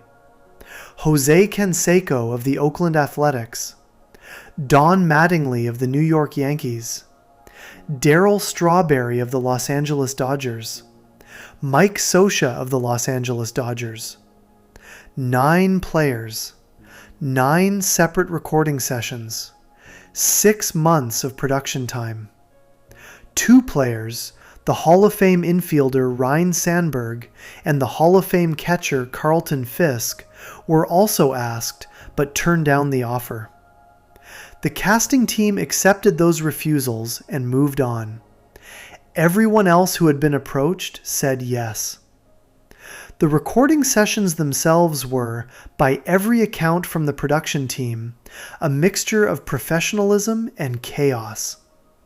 Each player was directed individually. Mike Reiss directed most of the sessions. Jeff Martin, another writer on the show, directed several others, including the sessions with Clemens and Boggs. The general atmosphere around the bookings was respectful. The players were all treated as professional collaborators rather than as oddities. Most of them turned out to be enthusiastic fans of the show. Mike Scioscia, when first approached by the casting team, accepted the offer in what Mike Reiss later described as half a second. Scioscia would also, more than a decade later, return to the show for a second appearance in the 2010 episode Money Bart. Most of the other players kept the cameo as a one-time experience. A few of the recording sessions produced specific moments that would later become famous. Ken Griffey Jr. struggled with one particular line of dialogue. The line was that there was a party in his mouth and everyone was invited. Griffey could not parse the line at first. He had trouble with the timing. He kept returning to the booth across multiple takes. His father, the older Ken Griffey Sr., who had himself been a major league player, was reportedly present for the recording session and was trying to coach his son through the line from outside the booth. The final delivery of the line, edited together from the multiple takes, became one of the most quoted single lines from the entire episode. Roger Clemens had a different challenge. The script called for his character to be hypnotized into thinking he was a chicken at the climax of the episode. Clemens insisted on making his own chicken noises rather than having a sound effect added in post-production. He spent a section of his recording session simply clucking. He flapped his arms in the booth. He committed to the bit fully. The producers were reportedly delighted. The chicken vocalizations that ended up in the final cut of the episode are entirely Clemens's own performance. Jose Canseco had the strangest journey through the production. The original script for his character had Canseco missing the championship game because he had spent the night in bed with Edna Krabappel, the schoolteacher voiced by Marcia Wallace. Canseco read the script and refused. He did not want to be portrayed as a man in bed with a married woman. The writers had to rewrite his entire subplot. The new version, which appeared in the final episode, had Canseco missing the game because he was selflessly rescuing a woman's possessions from her burning home. The rewrite turned a comedic, philandering joke into a kind of accidental heroism story. Years later, after Canseco's own well-documented public history involving allegations of marital infidelity became part of his public reputation, the rewritten subplot would read in retrospect as an unintentional preview of how the original joke might have aged. The writers had not known at the time that the change would matter. Don Mattingly had a different difficulty with the script. The episode included a running joke in which Mr. Burns, the team's manager, repeatedly demands that Mattingly shave off his sideburns. Mattingly in the scene is not actually wearing sideburns at all. Burns is hallucinating the sideburns. The joke escalates across the episode until Burns finally kicks Mattingly off the team for refusing to shave the sideburns that do not exist. The cartoon Mattingly's final line in the scene is that he still likes Mr. Burns better than the New York Yankees owner, George Steinbrenner. The joke landed cleanly at the time of broadcast in February of 1992. What none of the writers knew, and what nobody outside of the Yankees front office could have known, was that within the year, Mattingly would have an actual public dispute with the Yankees coaching staff over the length of his hair. The coaching staff would order him to cut it. He would refuse. He would be briefly removed from the team's lineup as a result of the disagreement. The real-life incident was so close to the cartoon premise that fans for decades afterward would assume the cartoon had been a deliberate satire of the real event. The actual chronology was the other way around. The cartoon had aired first. The real incident had followed. The Simpsons had managed to tell a Yankee story before the Yankees had told it themselves. Steve Sachs had the role that probably aged the most strangely. In the episode, Sachs is pulled over by the Springfield police officers, Eddie and Lou, for a routine traffic violation. The officers, in a rapid escalation gag, discover that Sachs is from New York City. The officers immediately decide to charge him with every unsolved murder in the city of New York, on the basis that he is from New York and that they had read about an open murder case there once. Sachs is hauled off to jail and never appears in the championship game. The joke at the time was a satire of the absurdity of small-town policing. In the years that followed, as Sachs retired from baseball and moved into a long second career as a financial advisor and later a corporate speaker, the cartoon imprisonment would become one of his most enduring public images. Sachs has said in multiple interviews that fans approach him about the Simpsons cameo more often than they approach him about his actual playing career. He has expressed both amusement and a small amount of weariness at the situation. The cartoon had become in some ways more famous than the player who had recorded it. Ozzie Smith had a similar experience. In the episode, Smith visits the Springfield Mystery Spot, a roadside attraction in the world of the show, and disappears into a dimension from which he never returns. The final group photograph at the end of the episode shows Smith only as a transparent astral projection floating above the rest of the team. The joke was simple at the time. Smith, in interviews years later, has stated that he would be willing to return to the show specifically to give his character an exit from the Springfield Mystery Spot. The show has never written that follow-up. Smith's animated counterpart is, in the long internal continuity of the world of Springfield, still trapped in another dimension to this day. The reaction to the episode at the time of broadcast was historic. Homer at the Bat aired on the Fox network on February 20th, 1992. It drew a Nielsen rating of 15.9 with a 23 share. It was watched by an enormous national audience. For the first time ever, a new episode of The Simpsons beat a new episode of The Cosby Show in head-to-head Sunday night ratings.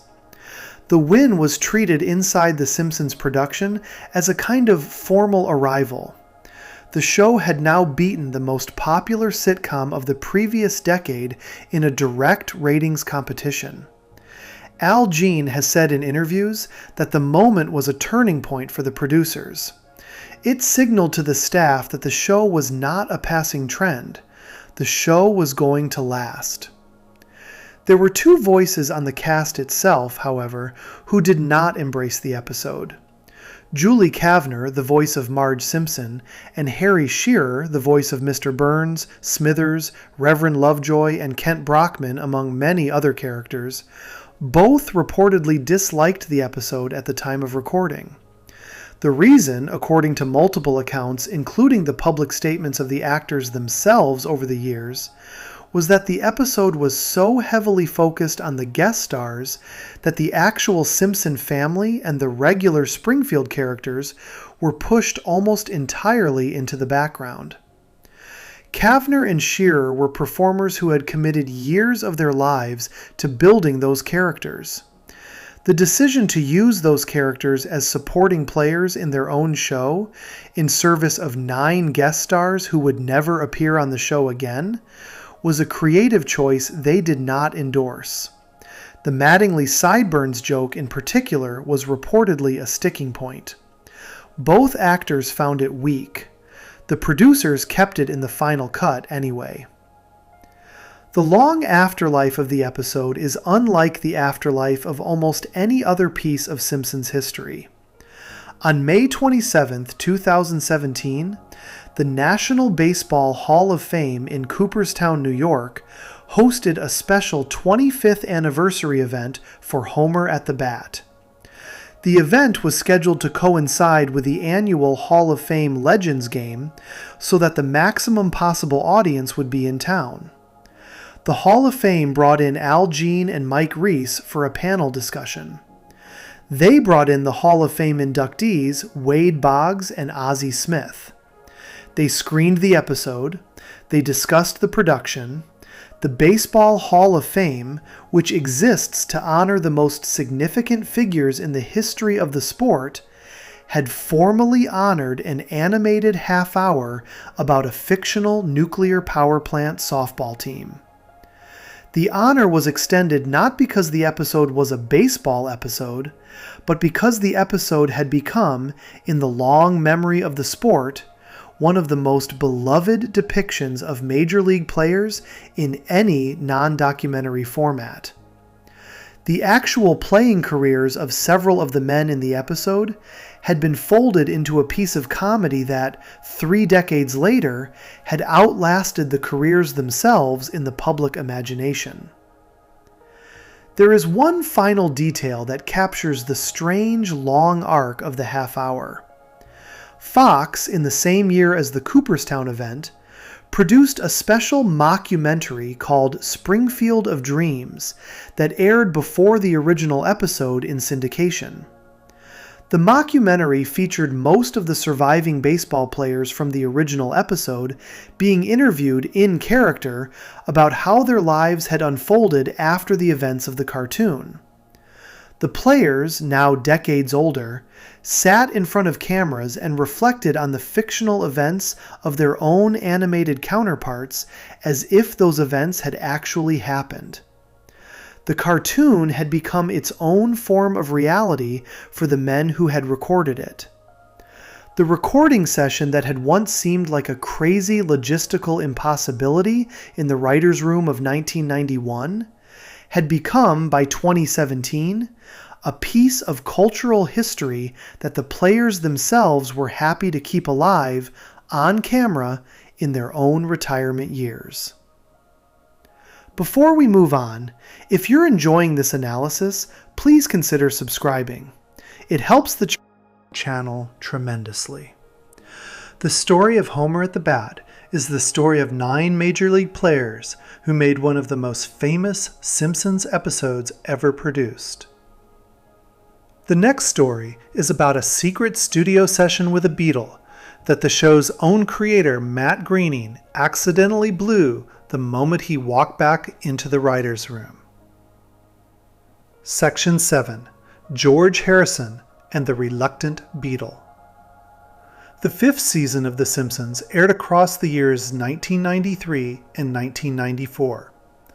By the time the season was being prepared in the spring and summer of 1993, the show had hit what fans would later regard as the very center of its golden era. The previous season had produced episodes like Mr. Plow and Marge vs. the Monorail and Last Exit to Springfield. The writing room was running at peak confidence. The animators were producing some of the cleanest and most expressive work the show had ever delivered. The voice cast had locked into a rhythm that allowed even minor side characters to feel fully alive in single-line appearances. One of the writers in that period, Jeff Martin, was a serious fan of the British rock band The Beatles. The Beatles had been broken up for over 20 years by 1993. John Lennon had been dead since December of 1980. The remaining 3, Paul McCartney, George Harrison, and Ringo Starr, were still active in various ways across the music industry. Ringo Starr had already appeared on the show.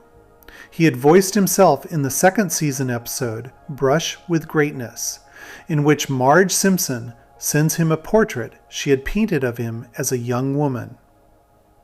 The writing room, looking back on that success, decided that the show should attempt to land another Beatle. Jeff Martin pitched an episode that would parody the entire arc of the Beatles' career.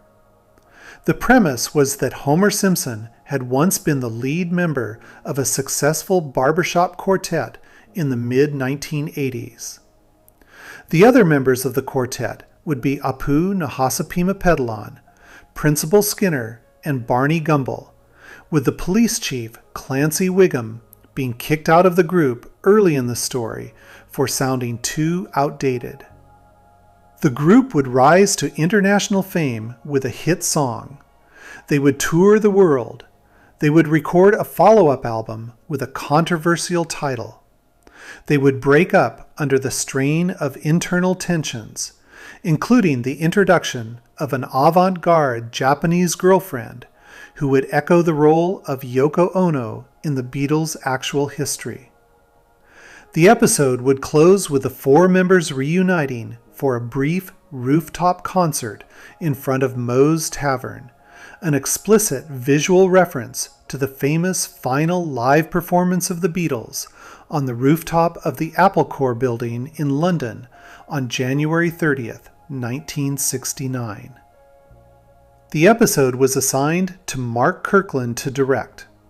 The episode was given the title Homer's Barbershop Quartet. The episode had originally been written and slotted for late in the fourth season. The reason for the delay had everything to do with the casting choice the producers eventually managed to land. The producers had wanted to bring in a Beatle to anchor the parody. They reached out through the casting team to George Harrison's representatives. Harrison, the lead guitarist of the Beatles, and a serious solo artist in his own right since the early 1970s, had not done many cartoon appearances. He had been the quiet member of the band during their public years. The show's offer reached him quietly.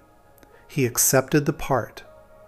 Once the casting was confirmed, the production team held the entire episode back from its original Season 4 broadcast slot and rescheduled it as the Season 5 premiere, specifically so that the Harrison appearance could open the new season with maximum impact. The episode aired on the Fox network in the United States on September 30th, 1993. The recording session for Harrison's lines took place at a studio in West Los Angeles in the summer of 1993. The casting director had given the show's senior staff a very specific instruction in advance. Harrison was coming in alone. The session was to be kept secret. Almost no one on the writing staff was supposed to know that Harrison was even in the building. The reason for the secrecy was practical. The producers wanted to protect Harrison from being mobbed by Beatles fans on the staff, who might otherwise gather around the booth, ask for autographs, or simply make the session uncomfortable for a man who had spent his entire adult life dealing with that kind of attention. 3. Senior staff members were given permission to come down to the studio to meet Harrison briefly before the session began. Those three were the showrunners Al Jean and Mike Reiss, and the show's creator, Matt Groening. What happened next has been told in the audio commentary for the complete 5th season DVD, and in interviews Groening himself has given at panel events, including a 2007 appearance at the Paley Festival. Harrison arrived at the studio alone. He had no entourage with him. He had no bodyguards. He simply walked into the recording booth in West Los Angeles by himself, looking, in Groening's later description, pretty glum. Groening, Jean, and Reiss came down to meet him. The three of them, like nearly every fan of the band who had ever had the chance to speak with one of its members, immediately wanted to ask Harrison about the Beatles. He was unenthusiastic. He answered politely but without any visible engagement. Groening later recalled that Harrison's expression during the questioning was tired in a particular way that suggested he had heard every variation of every question before. Then Groening, almost by accident, asked him a different question. He asked Harrison about an album called Wonderwall Music. The album was a soundtrack Harrison had recorded in 1968 for a British film called Wonderwall. It had been released on the Apple label, but the music on the record was almost entirely Indian classical instrumentation rather than rock music. The album had not been a commercial success. It was the kind of obscure deep cut that only serious Harrison fans tended to know about. When Groening asked about it, Harrison's entire demeanor changed. According to Groening's later description, Harrison's eyes lit up. He started talking with real enthusiasm about the recording sessions, about the musicians involved, about what he had been trying to accomplish with the project.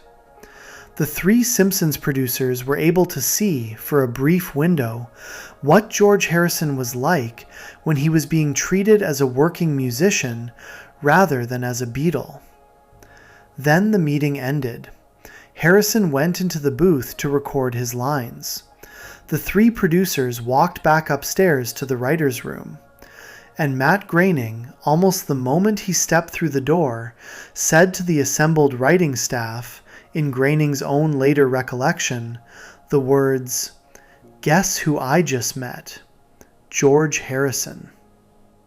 The casting director's careful effort to keep the session secret had been undone in less than 3 seconds by the show's own creator. The writer's room, hearing the news, immediately began to ask questions. The session went on without further interruption, but the secret was permanently gone.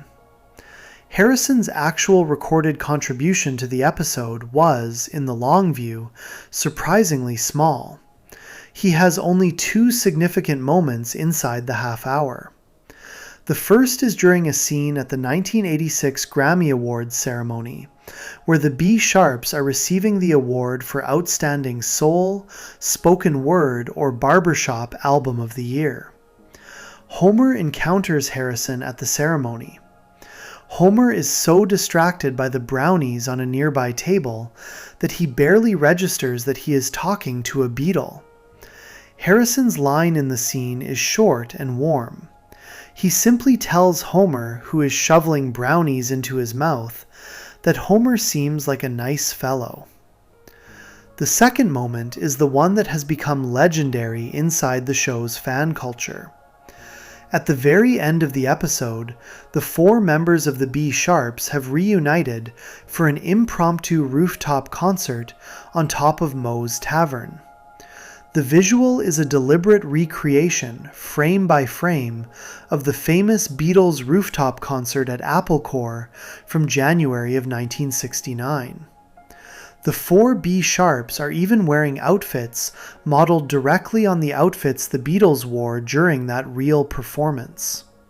The pedestrians on the streets of Springfield below the rooftop stop and look up. Among the people gathering on the street to watch the performance is George Harrison himself, voiced by the man sitting in the back of a passing limousine. The limousine pauses. Harrison looks up at the rooftop. He observes the 4 B Sharps in their Beatles costumes performing their reunion. He then delivers, in his own voice, the 3-word line that has become legendary inside the show's fan culture. He says, plainly and dryly, the words, "It's been done." The limousine drives off. The episode ends. The writing of that single Harrison line has been celebrated in the years since as one of the most elegantly self-aware moments the show ever produced. Harrison, in real life, was a man whose entire artistic life had been defined by participating in, and then being unable to escape, one of the most copied and parodied bands in the history of recorded music. The Simpsons writers had built an entire half hour parodying his band. Harrison, in the episode, watches a parody of his own work and dismisses it with 3 words. The line became, in the years that followed, one of the most repeated phrases in Simpsons fan culture. The phrase, delivered in a flat, dismissive voice, is now used by fans of the show whenever any topic comes up that has been covered by another piece of media before. Most of the people who use the phrase do not know where it originally came from. They simply know the rhythm of the delivery. The reception of the episode at the time of broadcast was overwhelmingly positive. Critics praised the density of the Beatles references. Fans loved the parody. The associated original song from the episode, called Baby on Board, was performed in the episode by the actual professional barbershop quartet, the Dapper Dans, the same group that performs at the entrance of the Magic Kingdom theme park at Walt Disney World. The song itself would later be released on the official Songs in the Key of Springfield album in 1997. Years later, when Jeff Martin returned to Disneyland and saw the Dapper Dans performing on Main Street, he asked the group if they would sing Baby on Board for him. The group told him they were not allowed to perform it for legal reasons. He then asked them how often visitors to the park asked them to perform that specific song. Their answer was every single day. The strange and quiet legacy of George Harrison's appearance is what makes the story stay with people. Harrison did not enjoy the recording session. He had only really come alive during the conversation about an obscure 1968 soundtrack album. He had then walked into the booth, recorded his lines professionally, and left. He had done one of the briefest cameos of any major guest star in the show's history. And yet, despite all of that, the 3 words he had said while sitting in a fictional limousine had become one of the most quoted lines in the entire run of the show. The man who had not really wanted to be there had, almost in spite of himself, given the show one of its most enduring contributions. George Harrison died on November 29, 2001, 8 years after the broadcast of Homer's Barbershop Quartet. In the years after his death, the audio commentary for the episode on the complete 5th season DVD became, for many fans, a small and unexpected memorial. Groening, Gene, and Reese talked openly during the commentary about their meeting with Harrison. They described his glumness. They described the secrecy that had failed because of Groening's own slip. They described the moment Harrison's eyes had lit up at the mention of Wonderwall music. The man who had appeared on the show for less than 2 minutes of total screen time had given the producers a memory that would last them the rest of their careers. Before we move on, if you're enjoying this analysis, please consider subscribing. It helps the channel tremendously. The story of George Harrison is the story of a guest star who barely wanted to be there, but left behind one of the most quoted lines in the show's history. The next story is about a married Hollywood couple, joined by a 3rd guest star, whose cameo is now widely cited as the moment the show stopped using celebrities as targets and started using them as objects of admiration. Section 8. Alec Baldwin, Kim Basinger, Ron Howard, and the episode that marked the moment the show started worshiping celebrities. The 10th season of The Simpsons aired across the years 1998 and 1999. By the time the season was being prepared, the show had been on the air for nearly a decade. The original Golden Era staff that had built the show across its first 8 years had largely moved on to other projects. The new showrunner, Mike Scully, had taken over the previous season. The writing room had been almost completely refreshed. The animation studios were continuing to deliver clean and efficient work. The general mood inside the production, however, had begun to shift in a way that longtime fans of the show would notice almost immediately. The early Simpsons had been a show that mocked the powerful. The early Simpsons had built entire episodes around making the most famous people in the world look small, foolish, or self-obsessed. Tom Jones had appeared in Season 3's Simpson and Delilah and had been kidnapped by Mr. Burns and held against his will. The fictional rock band Spinal Tap had appeared in Season 3's The Otto Show and had their tour bus blown up by the band members themselves. Buzz Aldrin had appeared in Season 5's Deep Space Homer and had been made to deliver a flat, awkward line about second place that the show had then held on for an extra beat to make him look ridiculous. The pattern of those earlier celebrity appearances had been clear. The celebrity came on the show, the celebrity was used as a target, the episode mocked them, the episode then moved on. Something in that pattern began to shift around the start of the 10th season. The producers began increasingly to invite celebrities onto the show without giving them the kind of subversive material the earlier writers had insisted on. The new pattern was simpler. The celebrity was treated as an interesting visitor to the world of Springfield. The Simpson family was used as a kind of audience surrogate, watching the celebrity in awe. The episode's plot was built around the celebrity rather than around the family.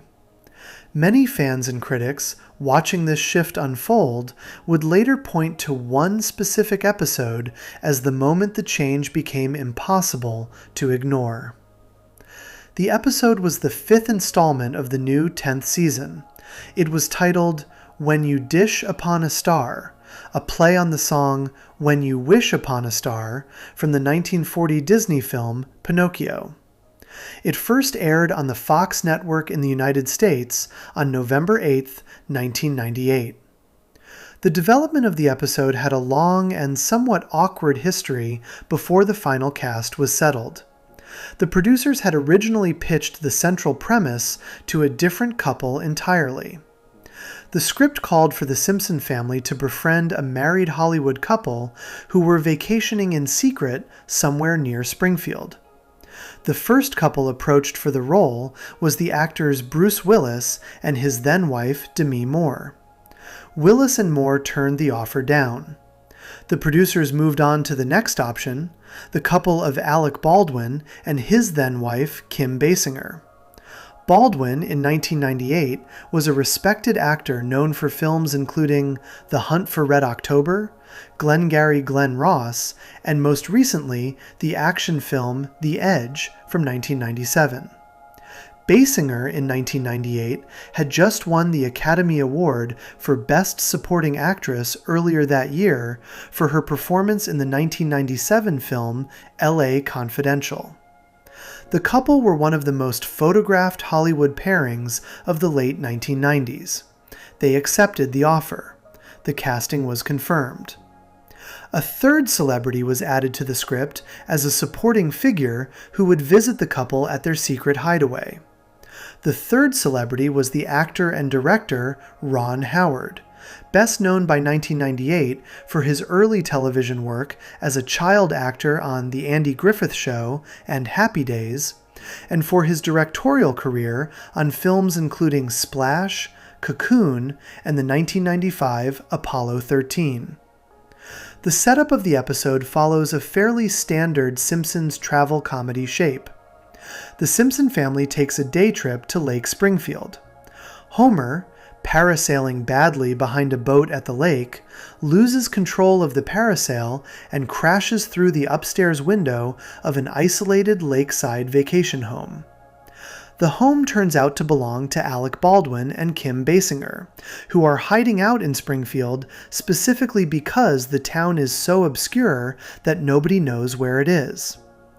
Baldwin and Basinger explain that they value the privacy. Homer, in exchange for being allowed to leave their home alive, agrees to keep their location secret. The couple, charmed by Homer in some way the episode never fully explains, hire him on the spot as a personal assistant. Homer begins working for them. He runs their errands. He coaches Basinger through a workout session. He ferries Baldwin to and from various private appointments around the town. The arrangement runs smoothly until Ron Howard arrives at the lakeside hideaway as a house guest. Howard, played by the actual Ron Howard in the recording, is in the area scouting for a new property because Springfield, in Howard's joking dialogue, is the only town in America that will let him fish with dynamite. Homer immediately recognizes Howard. Homer is starstruck. The episode's plot turns when Homer fails to keep the promise he made to Baldwin and Basinger about their location. He cannot stop himself from telling his friends at Moe's Tavern about his famous neighbors. The information spreads through Springfield within hours. The town floods the lakeside property to gawk at the celebrities. Baldwin and Basinger, whose entire reason for being in Springfield had been the privacy, are furious with Homer. They fire him. They tell him they no longer trust him. Homer, hurt by what he experiences as a betrayal of friendship, retaliates in the only way he can think of. He builds a mobile museum out of the back of his recreational vehicle. The museum displays personal belongings he has stolen from Baldwin and Basinger's home, including their underwear. Homer drives the mobile museum around Springfield, charging admission. Baldwin and Basinger discover the museum. They give chase. Howard joins the chase out of loyalty to his friends. The three celebrities pursue Homer's recreational vehicle through the streets of the town. Howard, attempting a heroic leap onto the moving vehicle, misses entirely and slams face first into the road below. The episode ends in a courtroom where Homer is sentenced to remain at least 500 miles away from any celebrity, dead or alive, for the rest of his life. The judge delivers the sentence. The credits roll. The reception of the episode at the time of broadcast was mixed in a particular way that has become significant in retrospect. The episode performed reasonably well in the ratings. It was watched by approximately 10 million American households. Reviews from television critics were generally lukewarm. Fans, however, reacted with something closer to alarm. The complaint that emerged most consistently in fan discussions in the months and years after the broadcast was not really about the episode itself in isolation. The complaint was about what the episode signaled. Longtime fans of the show pointed out that the episode treated Baldwin and Basinger as essentially sympathetic figures. The script gave them a few moments of mild self-deprecation, but spent much more of its energy treating them as glamorous victims of Homer's misbehavior. The mobile museum plot, in which Homer takes his revenge by displaying the celebrities' belongings, was framed by the episode itself as Homer behaving badly. The earlier seasons of the show would have framed the same plot as Homer being correct. The earlier seasons would have treated Baldwin and Basinger as the antagonists for being so precious about their own privacy. The new 10th season episode treated them as the protagonists. The shift was subtle inside the half hour itself, but enormous in its implications across the rest of the show's long history. Many fans and critics, looking back across the show's run from the vantage point of later seasons, have identified When You Dish Upon a Star as the precise moment when the show began to slip into the celebrity worship pattern that would later produce some of its most criticized episodes. The Lisa Goes Gaga of Season 23, the Musk Who Fell to Earth of Season 26, The various other middling episodes in which the show simply invited a major celebrity into Springfield and built a half hour around treating them as a magic figure, the template for all of those later episodes can be traced back to When You Dish Upon a Star. The show had figured out in November of 1998 that it was easier and faster to use a celebrity as a guest of honor than as a target. The new approach required less work from the writing room. The new approach made the celebrities' representatives happier. The new approach made the casting calls easier in the future. The cost of the new approach was that the show was no longer doing what it had originally been built to do. The fan reaction to the episode hardened across the years. The website No Homers, which has long maintained crowdsourced rankings of every Simpsons episode, originally listed When You Dish Upon a Star as the 12th worst episode the show had ever produced. The ranking has shifted across the years, as later episodes have been judged more harshly. But the episode has remained on most fan-generated worst of lists in some form. Online Simpsons commentary writers, including the longtime reviewer who runs the Me Blog Write Good archive, have repeatedly pointed to the episode as the first time the show had produced a half hour they actively wanted to fast forward through rather than simply ignore. The general consensus among long-term fans is that the episode is not the absolute worst the show ever produced, but that it is the first one in which a particular kind of badness emerged that would later become endemic. The performances within the episode itself have aged in different directions for the three celebrities at the center of it. Ron Howard, by widespread fan agreement, gave the strongest of the three performances. Howard had a long history as a working actor and director. He approached the recording session with the kind of loose comedic timing his fans would later recognize from his later voiceover work as the narrator on the sitcom Arrested Development.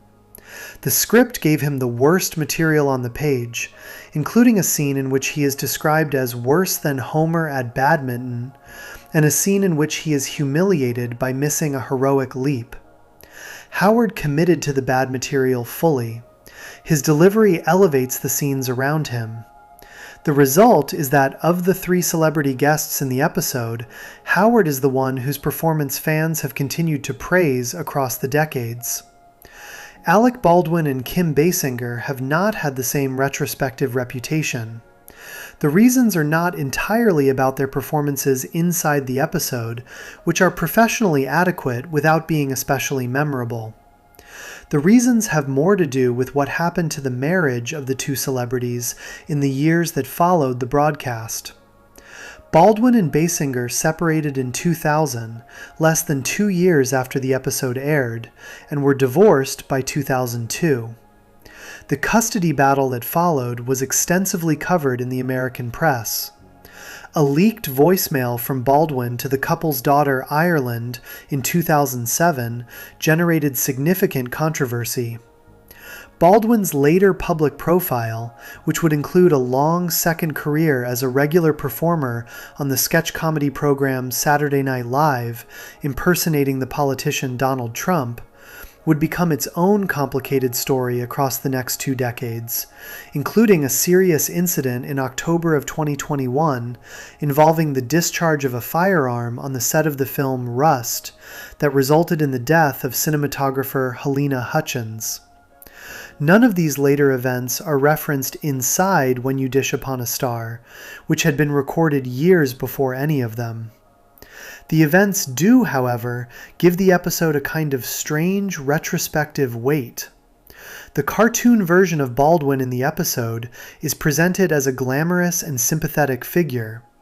The actual public life of the man behind the voice has, in the years since, complicated almost every assumption the episode had made about him. There is one final detail that captures the strange long arc of the half hour.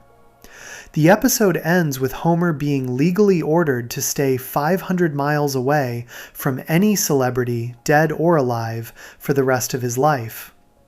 The order would, if applied logically, have prevented Homer from interacting with any celebrity guest star ever again. The Simpsons writers, however, simply ignored the ending of their own episode in subsequent seasons. Homer interacted with celebrity after celebrity for the next 2.5 decades without anyone ever referencing the court order from When You Dish Upon a Star. The ending of the episode that had supposedly drawn a line under the show's relationship with celebrities had been quietly written out of continuity within weeks. The producers had, in effect, set up a punishment for exactly the kind of celebrity worship the episode was already engaging in, and had then refused to actually impose the punishment on themselves. The pattern that had begun with When You Dish Upon a Star had not been corrected. It had been institutionalized. The show would spend the next quarter century building entire half hours around celebrities, often in ways far more reverent than the Baldwin and Basinger episode had been. And the punishment the cartoon had imposed on its own central character had become one more piece of in-show history that the writing room had simply chosen to forget. Before we move on, if you're enjoying this analysis, please consider subscribing. It helps the channel tremendously. The story of When You Dish Upon a Star is the story of a single episode that quietly changed the show's direction. The next story is about a milestone 200th episode cameo by a legendary rock band and a hip-hop artist whose bankruptcy filing later revealed his Simpsons residual check. Section 9. Bono, 50 Cent, and the 200th episode hangover. The 9th season of The Simpsons aired across the years 1997 and 1998. By the time the back end of the season was being prepared in the spring of 1998, the show had reached a milestone that no animated primetime series in the history of American television had ever reached before. The Simpsons was about to broadcast its 200th episode. The number had a particular weight inside the production. The animated sitcom The Flintstones, which had run on primetime American television from 1960 to 1966, had ended at 166 episodes. The Simpsons had passed that number years earlier. By the time the 200th episode was on the production calendar, the show had become the longest-running animated primetime series in American history, and the staff knew it. The decision about which specific episode would be promoted as the 200th installment was made carefully. Showrunner Mike Scully, in a July 1997 interview with USA Today, explained that the producers had wanted the milestone episode to contain everything the show did best. He said they had wanted corporate satire. He said they had wanted political satire. He said they had wanted a strong Homer story. He said they had wanted the family to be involved. He said they had wanted a production number. The episode that was ultimately selected to anchor the 200th broadcast was an episode written by Ian Maxtone Graham and directed by Jim Reardon. It was given the title Trash of the Titans, a play on the 1981 fantasy film Clash of the Titans. It first aired on the Fox network in the United States on April 26, 1998. The plot of the episode followed Homer Simpson on a campaign for local political office. The trigger for the campaign was a dispute between Homer and the local sanitation department of Springfield. Homer, after refusing to apologize for an insult he had hurled at the city's garbage collectors, had his trash service cut off. He decided to run for the office of Sanitation Commissioner of Springfield as a way of getting revenge on the existing commissioner. The existing commissioner was a calm and competent civil servant named Ray Patterson. Patterson was voiced by the actor and comedian Steve Martin, who delivered one of the most precise and dry guest performances of the entire 9th season. Homer's campaign began badly. He had no platform. He had no message. He had no obvious path to victory. Then he stumbled into a slogan.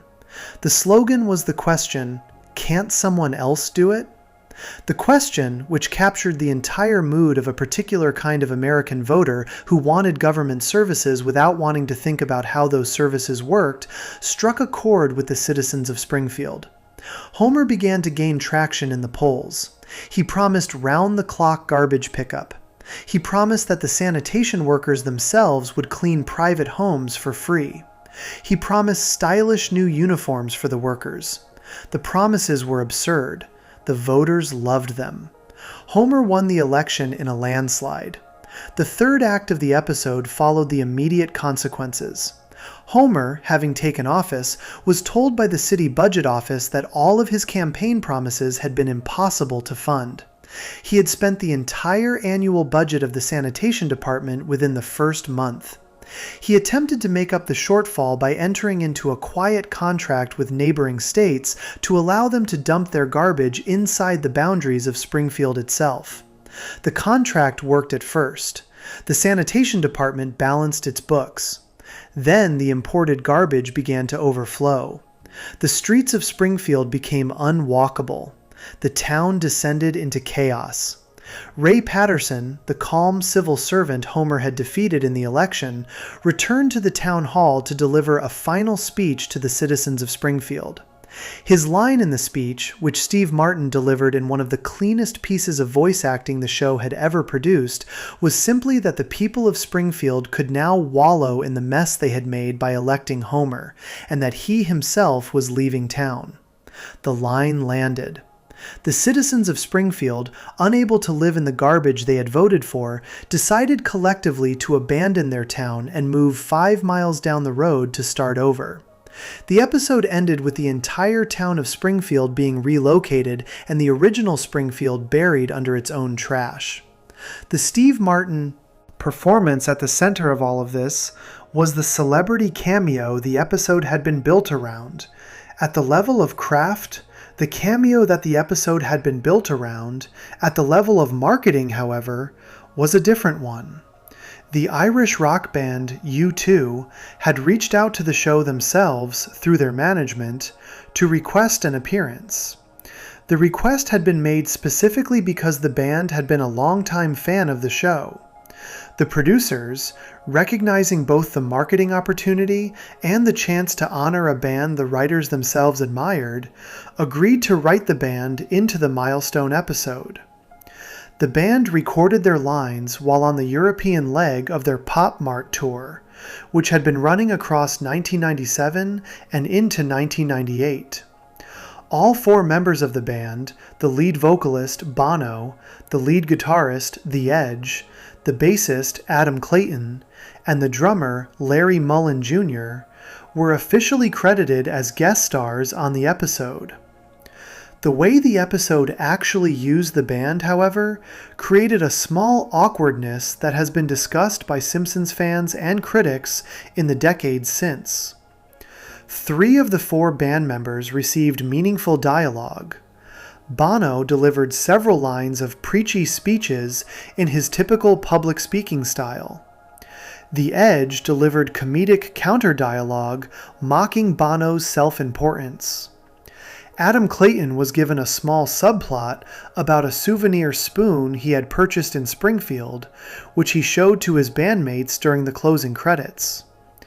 Larry Mullen Jr., the band's drummer, was given no significant dialogue at all.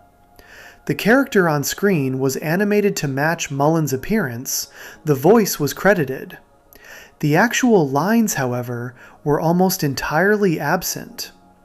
The episode's manager character, modeled after the band's real manager, Paul McGuinness, had more lines than Mullen did. A separate background character named Susie Smith, an employee of the management company, had more lines than Mullen did. The drummer of one of the most successful rock bands of the previous 20 years had been booked as a guest star on a major Simpsons milestone episode and had been given essentially nothing to say. The way the episode treated the band more broadly drew similar criticism. Many fans who watched the episode at the time of broadcast, and many critics who revisited it in the years afterward, described the U2 sequence as one of the first moments in the show's run when a major guest band had been used in what felt like an obligatory rather than a comedic way. The earlier guest band appearances on the show, including the Aerosmith cameo in Season 3's Flaming Moe's, the Smashing Pumpkins cameo in Season 7's Homerpalooza, and the Cypress Hill cameo in the same Homerpalooza episode, had all been built around specific comedic premises. Aerosmith had been used as the mascots of Moe's failed bar revival. The Smashing Pumpkins had been used as the somber alternative rock counterweight to Homer's misadventures on a music festival tour. Cypress Hill had been used as the unwilling participants in a hallucination in which they had been backed by the London Symphony Orchestra against their own will. The U2 cameo in Trash of the Titans did not have that kind of comedic foundation. The band simply appeared. They were respectfully drawn. They delivered their lines. They moved on. The cameo, while professionally executed, did not have the bite the earlier guest band appearances had carried. There was one specific moment inside the U2 sequence that has aged in a particular way. During the closing credits of the episode, the band is shown flying away from Springfield aboard their private aircraft. Adam Clayton hands his souvenir spoon to Bono. Bono, in a small piece of physical comedy, throws the spoon out the window of the aircraft. The spoon falls toward the ground far below and strikes Mr. Burns directly on the head. Mr. Burns, voiced by Harry Shearer, looks up at the departing aircraft and calls the band, in a single short word, "Wankers." The line was delivered cleanly in the original American broadcast. The line was, however, considered offensive enough in British English that the British broadcaster Channel 4 cut the line entirely from its broadcast. A second utterance of the same word inside the episode, delivered by Larry Mullen Jr. earlier in the episode, was cut from the British broadcast as well. The episode was later released uncut on a UK home video collection titled The Simpsons Greatest Hits, which received a 12 certificate from the British Board of Film Classification, specifically because of the language. A single word, used twice, had managed to alter the broadcast version of the episode in an entire foreign market. The U2 cameo, despite all of the small awkwardnesses around it, was at least anchored to a specific scene that gave the band something resembling a real role inside the episode. The same cannot be said for some of the celebrity musical cameos that followed in the years after the show passed its 200th episode milestone. The pattern that had been quietly established with U2, in which a major musical artist was simply invited onto the show without a strong comedic foundation for their appearance, would repeat across the next decade in increasingly thin variations. The version of that pattern that has become the most cited example of the slide is the cameo that appeared in the 16th season episode Pranksta Rap. The episode aired on the Fox network on February 13, 2005. It was the 9th episode of the 16th season. It was written by Matt Selman and directed by Mike B. Anderson.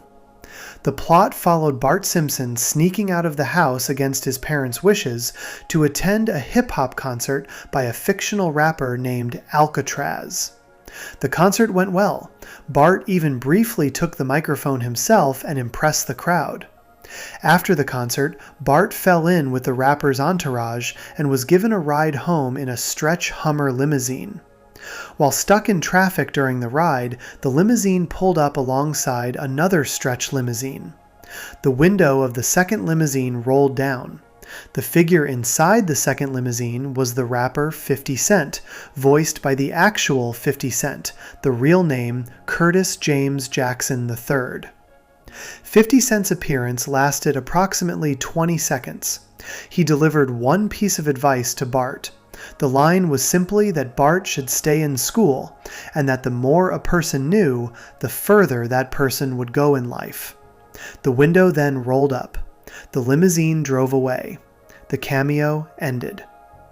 The cameo was the kind of brief celebrity appearance that the show had been doing in some form for years. What made the appearance famous was not the cameo itself, but a piece of information that emerged a full decade later. In the year 2015, 50 Cent filed for bankruptcy protection. The bankruptcy filing was extensively covered in the American business press. As part of the standard bankruptcy procedure, 50 Cent was required to submit detailed monthly financial statements to the court. Those statements became part of the public record.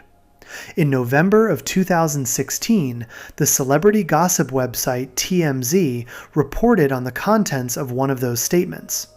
Among the line items in the statement was a single residual payment from 20th Century Fox for the prankster rap Cameo. The amount of the residual was $16.68. The check was for 1 month of payments. The number became, within 24 hours of being reported, a small piece of viral internet content. The image of one of the most successful hip-hop artists of the early 2000s receiving a residual payment for less than the cost of a movie ticket for a cameo on a cartoon 10 years earlier became its own kind of joke. The actual mathematics of the residual payment were not unusual. Voice cameos on long-running animated programs typically pay relatively small residuals per episode rerun, with the size of the payment depending on a complex formula involving the actor's role within the episode and the broadcast outlet. A cameo as brief as the 50 Cent appearance, which had lasted under 30 seconds and had occurred in only one scene, would have generated a relatively modest residual under any standard contract. The amount itself was not the surprise. The surprise was the public visibility of the figure. Most Simpsons cameos in this era of the show were performed under contracts the public never saw. The bankruptcy filing had, as a side effect of an unrelated financial crisis, lifted the curtain on what the show was actually paying the celebrities who were appearing on it. The figure suggested that for many of the celebrity cameos in the modern era of the show, the financial incentive was minimal. The celebrities were appearing on the show because they wanted to appear on the show, not because the show was offering them meaningful compensation. The combination of the U2 appearance and the 50 Cent appearance, separated by 7 years, and a different era of the show, captures a particular arc that runs through the entire question of celebrity guest stars in the modern Simpsons. The U2 appearance had been the show inviting a major rock band onto a milestone episode without giving the band a strong comedic role. The 50 Cent appearance had been the show inviting a major hip-hop artist onto a regular season episode for less than 30 seconds of screen time. Both appearances had been built around the celebrity wanting to be on the show, rather than around the show having a specific creative reason to use the celebrity. Both appearances had passed without controversy at the time of broadcast. Both appearances had been quietly criticized in retrospect as examples of cameos that the show had not really earned. The strange afterlife of both cameos inside Simpsons fan culture has been similar. Neither cameo is widely remembered as a great moment in the show's history. Neither cameo is widely remembered as a disaster either. Both cameos sit in the middle of the show's enormous catalog as small entries that the show could have done without. The U2 cameo is generally cited as a footnote in discussions of the 200th episode, with most retrospective coverage focusing instead on the Steve Martin-Ray Patterson performance and on the way the episode predicted, in some readings, the rise of populist political campaigning that would later define American politics. The 50 Cent cameo is generally cited not for the cameo itself, but for the residual payment story that emerged a decade later. There is one final detail that closes the loop on the whole story. The Trash of the Titans episode, despite the lukewarm reception of the U2 cameo specifically, has aged into one of the most respected episodes of the late golden era of the show.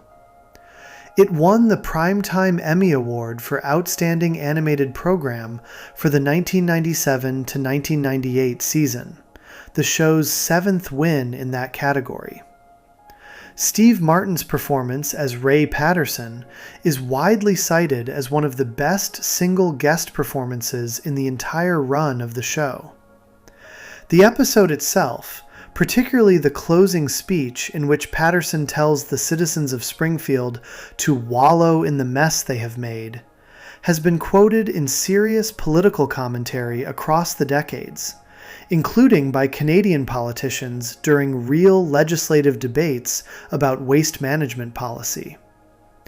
The episode that the producers had carefully selected as the 200th episode milestone had become, in the long view, one of the more durable episodes of its era.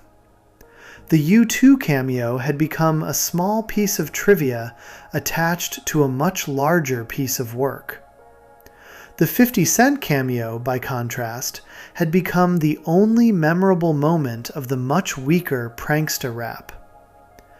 The arc of the two cameos together captures something true about the way the show's relationship with celebrity guests had evolved across the decade between them.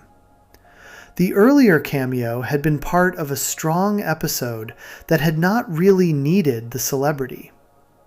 The later cameo had been the only thing anyone remembered about an episode that did not have much else to offer. Before we move on, if you're enjoying this analysis, please consider subscribing. It helps the channel tremendously. The story of U2 and 50 Cent is the story of two cameos that entered the show without difficulty and then quietly drifted into the long catalog. The next story is about characters the show could not keep, regardless of whether it wanted to keep them or not. A married mother of two killed off because of a flight from Denver to Los Angeles, and a convenience store clerk silenced because the world around him had decided his voice could no longer be defended. Section 10. Maud Flanders, Apu, and the cameo stars the show quietly erased. The 11th season of The Simpsons aired across the years 1999 and 2000. By the time the season was being put together, the show had been on the air for over a decade. The original Golden Era staff had largely moved on. The new showrunner, Mike Scully, had taken over a few seasons earlier. The general atmosphere around the production was a kind of cheerful confidence that the show could survive any creative challenge that came at it. The challenge that arrived in the spring of 1999 was not, at first glance, a creative challenge at all. It was a contract negotiation. The negotiation involved a single voice actress. The actress was a woman named Maggie Roswell. The negotiation, by the time it was finished, would lead to the death of one of the most established recurring characters on the show in front of millions of viewers on a single Sunday night in February of the year 2000. The character of Maud Flanders had been on the show almost since the beginning. Maud was the quiet center of the Flanders household. She was as religious as her husband Ned, but in a sharper and more pointed way. She was often paired in scenes with Helen Lovejoy, the wife of Reverend Lovejoy, and the two of them together formed Springfield's small chorus of moral panic. Inside the Flanders home, Maude was the steady, decent presence, raising the two Flanders boys, Rod and Todd, alongside her husband. She was, in the description used by her own voice actress later, one of the few genuinely vulnerable characters on the entire program. The voice of Maude Flanders, from the very beginning, was Maggie Roswell. Roswell was one of the show's most versatile background voice actresses. She did not just play Maude, she played Helen Lovejoy. She played Miss Hoover, Lisa's second-grade teacher. She played Luann Van Houten, the mother of Bart's best friend Milhouse. She had been doing the work since the show first launched in late 1989. The lead voice cast had been negotiating their salaries with the network across the years, and had successfully pushed their pay up several times. Roswell, as a recurring secondary actress, did not have the same leverage. She was paid less. She was treated, contractually, as part of a separate tier of the show's voice work. In the year 1994, Roswell moved with her family from Los Angeles to Denver, Colorado. The move was for family reasons. The problem was that the show was recorded in Los Angeles. The recording schedule for The Simpsons required voice work twice a week. Roswell agreed to keep the job by flying into Los Angeles twice a week, every week, recording her lines, and flying back to Denver. She did this for years. The cost of the flights kept climbing. The show paid her per episode, not per flight. By the time the 11th season was being prepared in the spring of 1999, Roswell had reached a decision. She could not keep doing this without a raise. She approached Fox. She had been earning approximately $2,000 per episode. She asked for an increase to $6,000 per episode. She also offered an alternative arrangement. She told the network that she would be willing to keep working for her existing rate if they let her record her lines from a studio in Denver and send the audio files to Los Angeles. Either solution would have allowed her to continue. The network refused both. Fox countered her request with an offer of an additional $150 per episode. $150 extra dollars did not come close to covering the airfare from Denver to Los Angeles. Roswell turned it down. She quit the show. The producers brought in a replacement voice actress named Marcia Mitzman Gavin. Gavin took over Roswell's roles starting at the beginning of the 11th season. The voices were not exactly the same as Roswell's, but they were close enough that most viewers did not immediately notice. Inside the writing room, however, the producers had been having a separate conversation about what to do with the situation. Mike Scully has talked openly in interviews about how the decision to permanently kill off Maude Flanders came together. The show was approaching the February sweeps period in the year 2000. The Simpsons writers had been considering a story in which one of the regular characters of Springfield would die.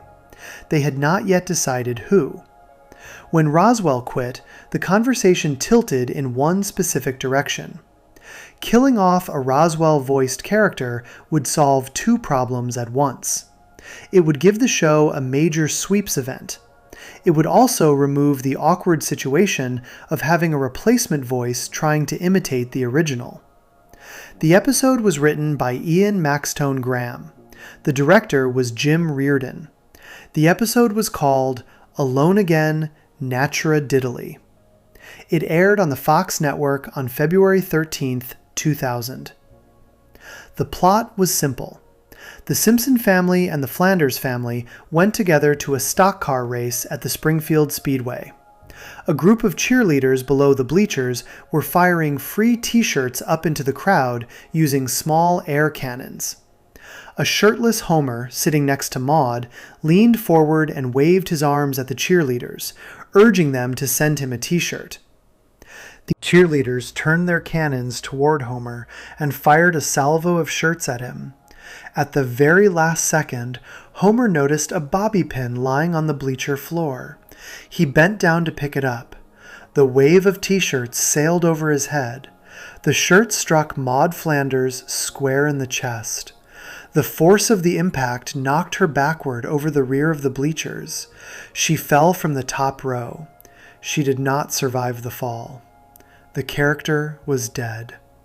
The grim irony of the situation came 2 years later, in 2002. Maggie Roswell and Fox reached a new deal. The network agreed to let her record her lines from a studio in Denver. The arrangement she had originally offered them, the one they had refused in 1999, was now acceptable. Roswell returned to the show. She resumed voicing Helen Lovejoy, Miss Hoover, and Luann Van Houten. But Maude, the character who had been killed off because of the original dispute, was permanently dead. There was no going back. A character who had been part of the show for over a decade had been written out because of the cost of an airline ticket, only for the airline ticket problem to be solved 2 years too late to bring her back. The death of Maude sits beside another long erasure that the show has been forced to live with. The character of Apu Nahasapimapetalan had been on the show since the very early seasons.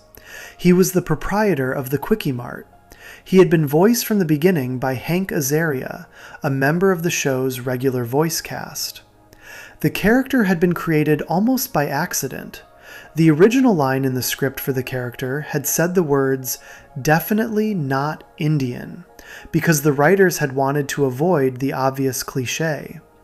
The voice that Azaria had been asked to try at the table read had been a heavy, exaggerated Indian accent, reaching back to old Hollywood traditions. The accent stuck. The character stuck. He was given a full life on the show. A wife named Manjula, 8 children, a green card story. For decades, the character was beloved. Hank Azaria won Primetime Emmy Awards for his voice work. Then, in 2017, the South Asian American comedian Hari Kondabolu released a documentary on True TV called The Problem with Apu. The documentary collected interviews with South Asian American actors, comedians, and writers, including Aziz Ansari, Kal Penn, Asif Mandvi, Russell Peters, and Utkarsh Ambudkar. Each of them described moments from their childhood in which the character had been used against them as a slur by other children. The show itself responded poorly. An April 2018 episode called No Good Read Goes Unpunished featured Lisa Simpson breaking the fourth wall to address the controversy directly, while a framed photograph of Apu sat on her bedside table. The response read, to almost everyone watching, as a shrug. What followed was a long, quiet retreat. Hank Azaria himself, in a 2018 appearance on The Late Show with Stephen Colbert, said publicly that he would be willing to step aside from the role. He spoke at length about the South Asian Americans who had told him about being called Apu in school. In January of 2020, Azaria officially announced that he would no longer voice the character. He has used phrases like participating in a harm. He has talked about apologizing to every Indian person in America. The character was not recast.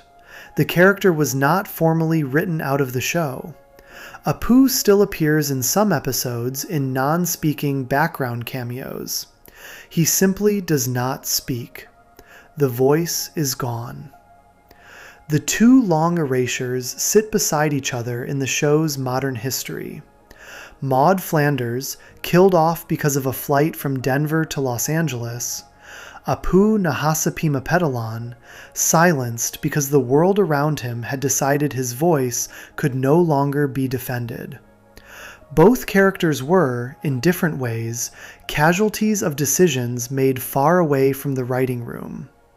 The Maud decision was made in a Fox accounting office that refused to authorize a few thousand additional dollars per episode. The Apu decision was made across a long cultural conversation that the show had not started, but had eventually been forced to acknowledge. The two erasures together capture something true about what happens to long-running shows when the world around them changes faster than the show itself can change. The show kept going. The characters did not. The arc that runs from Michael Jackson in 1991 to Maud Flanders in 2000 to Apu in the early 2020s is the long arc of a show that has spent nearly 4 decades trying to figure out how to use celebrities, how to keep them, how to defend them, and sometimes how to let them go. The cameos that the show could not save have piled up across the decades. The episodes that the show now hopes everyone forgets sit quietly in the catalog. The characters that the show could not afford to keep have been erased in different ways. The show itself keeps going. The cartoon family on Evergreen Terrace keeps sitting down for dinner every Sunday night. The town of Springfield keeps producing new episodes. And somewhere in the long memory of American animation, the famous names that walked into the recording booths of The Simpsons across the years have left behind cameos that aged into something nobody on staff had quite expected. Voices that disappeared because the world had changed around them. And a long, quiet record of every celebrity the show could not, in the end, save from itself. If you enjoyed this video essay, make sure to subscribe. Thanks for watching, and I'll see you in the next one.